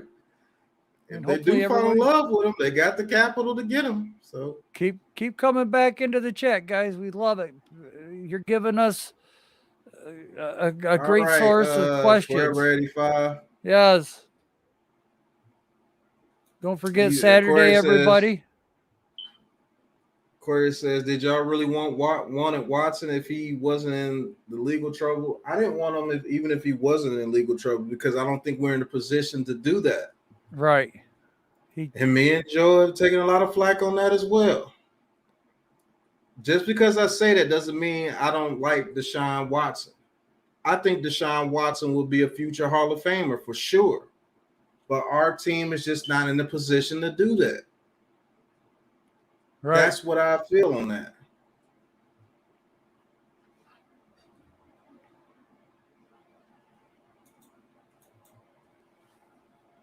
I'll be back in 1 second. Okay. And you're right, Earl. They all do get hurt. It's part of the game. It's a physical game, contact. So injuries are going to come with it. DJ's just got the character, whereas if he sees somebody else going out there giving up his body, he's the same type of person. So he does have to learn that he's the star that has to protect his body. And hopefully Dabble can get him to realize that. I don't want you taking a shot. I want you to slide, live another day. I want you back on the field for the next series. Oh. Well, Steven, I brought Kafka up when everybody's like, who could be the next OC? And, he did work with Mahomes. He sat with Mahomes for a year. But, he's the guy that was with Mahomes day in, day out. And when he was with, who's the guy that Mahomes sat behind, Pat?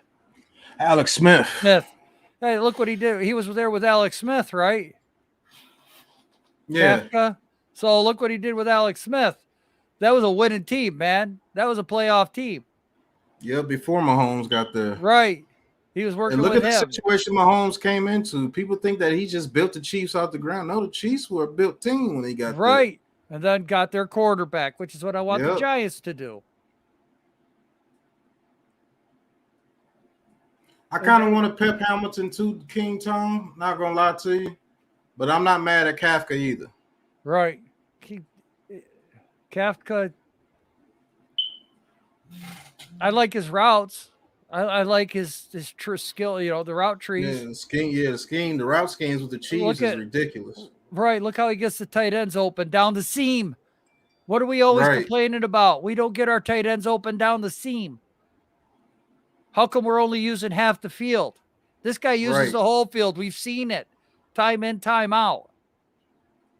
Let's let before we make decisions, I want to see what this team, like I said, I'm not counting wins or losses this year. I want identity.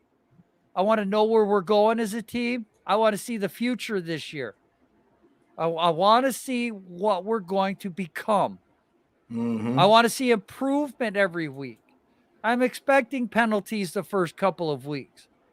But when it comes down to week 10, 11, and 12, I don't want to see any penalties. You guys can laugh about Judge with the tennis balls, but you know what? We didn't have a lot of penalties on defense. Perry that came in the East-West Triangle as QB threw for 3 touchdowns. Okay. He might. I mean, let's give this guy a chance. Because, I mean, I wanted Patrick Graham to be the Minnesota guy, but they're looking at the Rams guy, and the Rams guy's only been in the NFL for 5 years. Graham's got way more experience.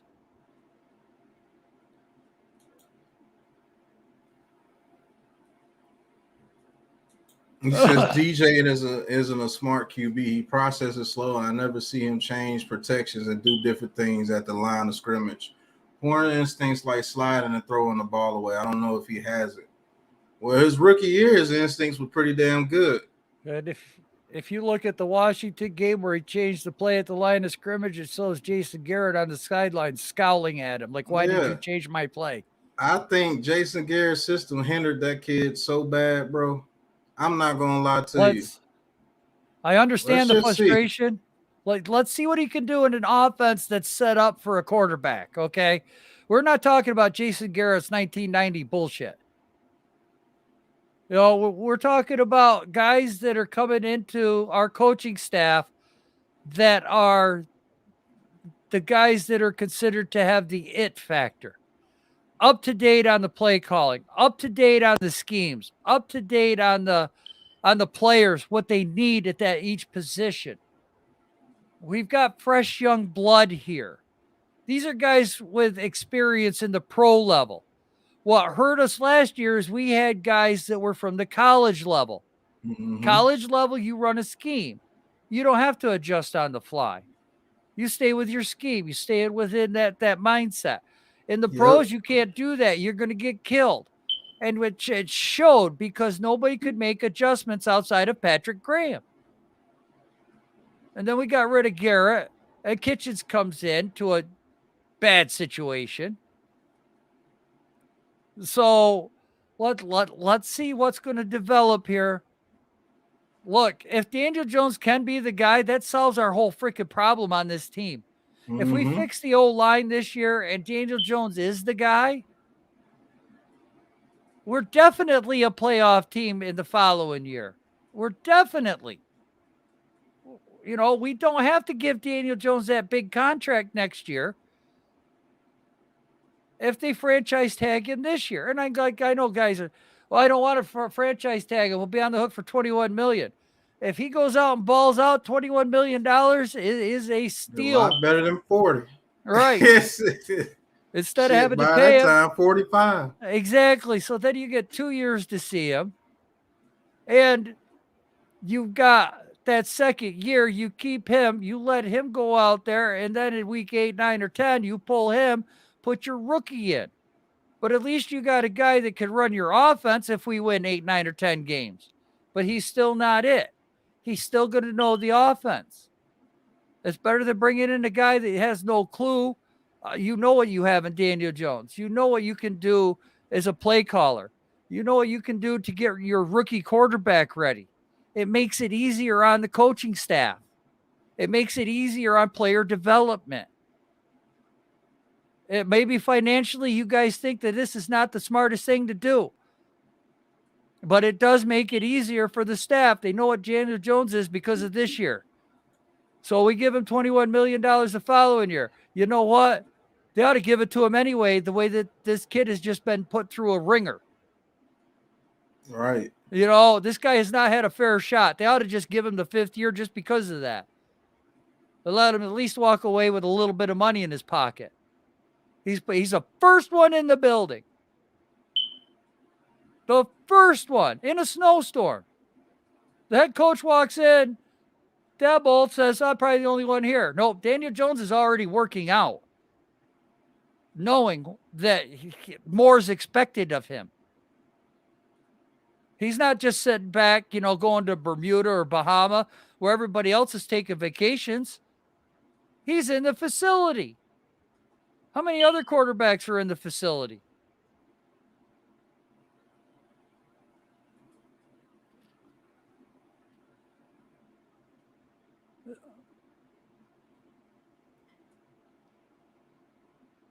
Ooh, I'm running out of breath. Oh, okay. So Chris Nee was a scout. Yes. And after meeting with Joe Shane, he will not be rejoined as a scout. So he was one of the scouts. Right. No wonder.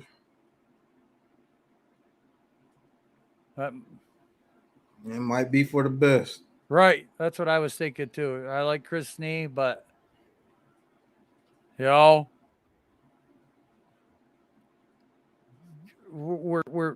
trying to get rid of the old management.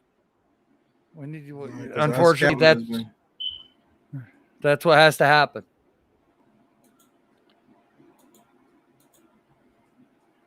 Yeah. Right. I mean, that could be the way. That could happen. As long as we see improvement.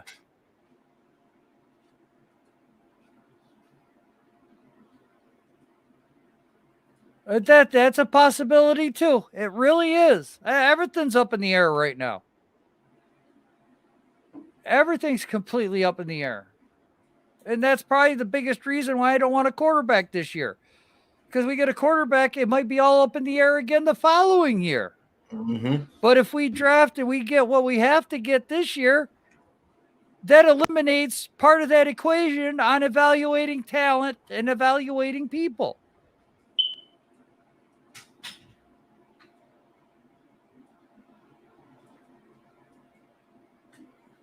Man, you guys always get me over 3 hours again. I'm going to agree, Tone. If somebody's a problem, get them the hell out of here. Get them out of here. If they're a problem, if they're not going to go along with what everyone else is trying to do, get them out of here. Right. Let the GM have the choice of, I don't want him. He's not doing what I ask him to do. Or, he's constantly in here arguing with me. You want to hang around with people that argue with you all the time? There's a difference between arguing and debating. Right. And I love this channel, and I love this scenario, and I love the people in the chat because we love to debate. It's not an argument. An argument's when it gets personal. Mm-hmm. Debating, just talk facts. Like some guys don't like PFF, some guys do like PFF. But you take everything with a grain of salt and try to look big picture. That's my focus, is I try to look big picture. I want the future. I want to be dominant for the next 10 to 15 years. I want to be what the Eagles were with Donovan McNabb. Be in that hunt all the time. What do we need to go? I would rather be sitting here saying, what do we need to go over the top than to become a 500 ball club? Right. What pieces can we add to get us to the Super Bowl? Not what pieces can we add so we're a 500 team? This sucks, man. I'll tell you. And you guys being here, showing support, subscribing to us in this time of Giants football that's the worst in years. Diehard fans here, man. Diehards. I love it. Well, Joe. Big facts. Big facts. You guys got any last words before we end it? You already know, son. 11-6. I'm back on my bullshit, son. Facts. Giants going to the playoffs. I can't follow that. Well, fine. Subscribe to all these great content creators. That one was easy. Yeah, that one. You can't lose with that one. But man, I just like to appreciate, man, all the new people that's been into the streams, all the people that come out and show support. The new subscribers, Big Frank, thank you for tuning in, yes. Big Frank. Levance, King Tone, NYG22. Thank you for the great topics for the night, man. You kept us strong tonight, bro. Don't take anything offense. We may disagree on some things, but we all love the Giants, and that's what we can agree on. EJ, Eric Johnson, thank you. Yes. Man, Levance, Jonathan Studios, Taj, thank you. Tejon, thank you for the PayPal. That was my first PayPal. Yes, thank you. Heavyweight champ. Man, it's so many people that we got to thank, man. It's getting to where we can't even name everybody, but thank all you guys, man. Thank you guys so much. You guys, and we will always continue to highlight your questions. So please, no matter what, send them, man. We will always. If we don't make it to you, we do apologize, but you keep coming in that chat and sending, we're eventually going to make it to you. The bigger that we get, it's not going to change. Right. So we're always going to come to you guys. No matter how big my channel gets, I will always try to answer every comment, not just super chats. Right. Everybody is important. Everybody's opinion and thought counts. So we at the Big Blue Crew, we take the time to try to address every comment and acknowledge every comment that comes through. So thank you guys very much. We greatly appreciate it. That's why we keep doing it. And you'll be seeing a lot more of us because we got a lot more coming. Stay tuned for Saturday the 12th. We got another Leather to the Face podcast. 2 great fights, title fights. It is Thurman versus I can't think of his damn name. I always forget his name. Santa Cruz. I'm so mad that Keith Thurman got a title fight. That's why I can't remember his name. Man, you got Thurman and Barros. You got Cruz and Carbajal. And then on the undercard, you got Ramos and Hernandez and Neary versus Castro. Yeah, so we got a whole lot of good fights coming that night. And the following evening, we'll be doing the Super Bowl. So, are you sure that's the 12th? The fight? Or is that this Saturday? It says Saturday at 9, my guy. Saturday. It all goes down 5th. Saturday. Is that this Saturday? What I saw on Twitter said the 12th. I don't even see where it says the 12th. That tweet I sent you, I'm looking at it right now. I just want to make sure we don't miss it. It might be the 5th. Yeah.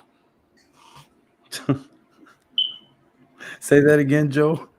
It might be the 5th. No, what you said after that. Oh, I don't want to miss it. No, he said, yeah. I said, what? Sure. Y'all? I get a little southern drawl going once in a while. Don't forget I was a truck driver. I lived in the South for a long time. Nothing like going from Buffalo at 20-degree weather down into Texas in 101. Yeah, that was great. Yeah, it's the 5th, man. Yeah, it's this Saturday. Is this Saturday coming up? Yeah. Okay. Well, the 5th. Yes. All right. Good thing I keep you guys in track. See? Oh shit! Get there. The old guy, the old Cino guy. He knows what's going on. Yeah, this is the 5th. Geritol works wonders, Lou, when you get older. Listen, I don't pause. Pause? I said Geritol, not Viagra. I don't want none of that shit. Hey man, thank you guys for always tuning in, man. We always give you something at the end. That's crazy. Thank you. But last thoughts, everything went well with the stream. Turned out to be way better than I thought it was going to be. 14 away from 1,000, man. Thank you guys for so much support. Yes. And until the next one, intro. This has been a Big Blue Crew production.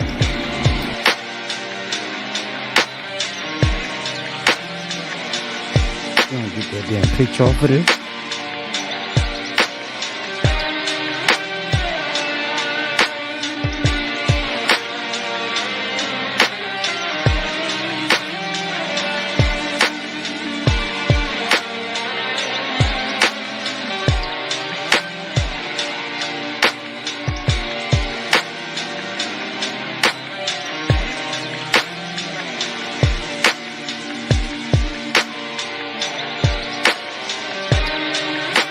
that shit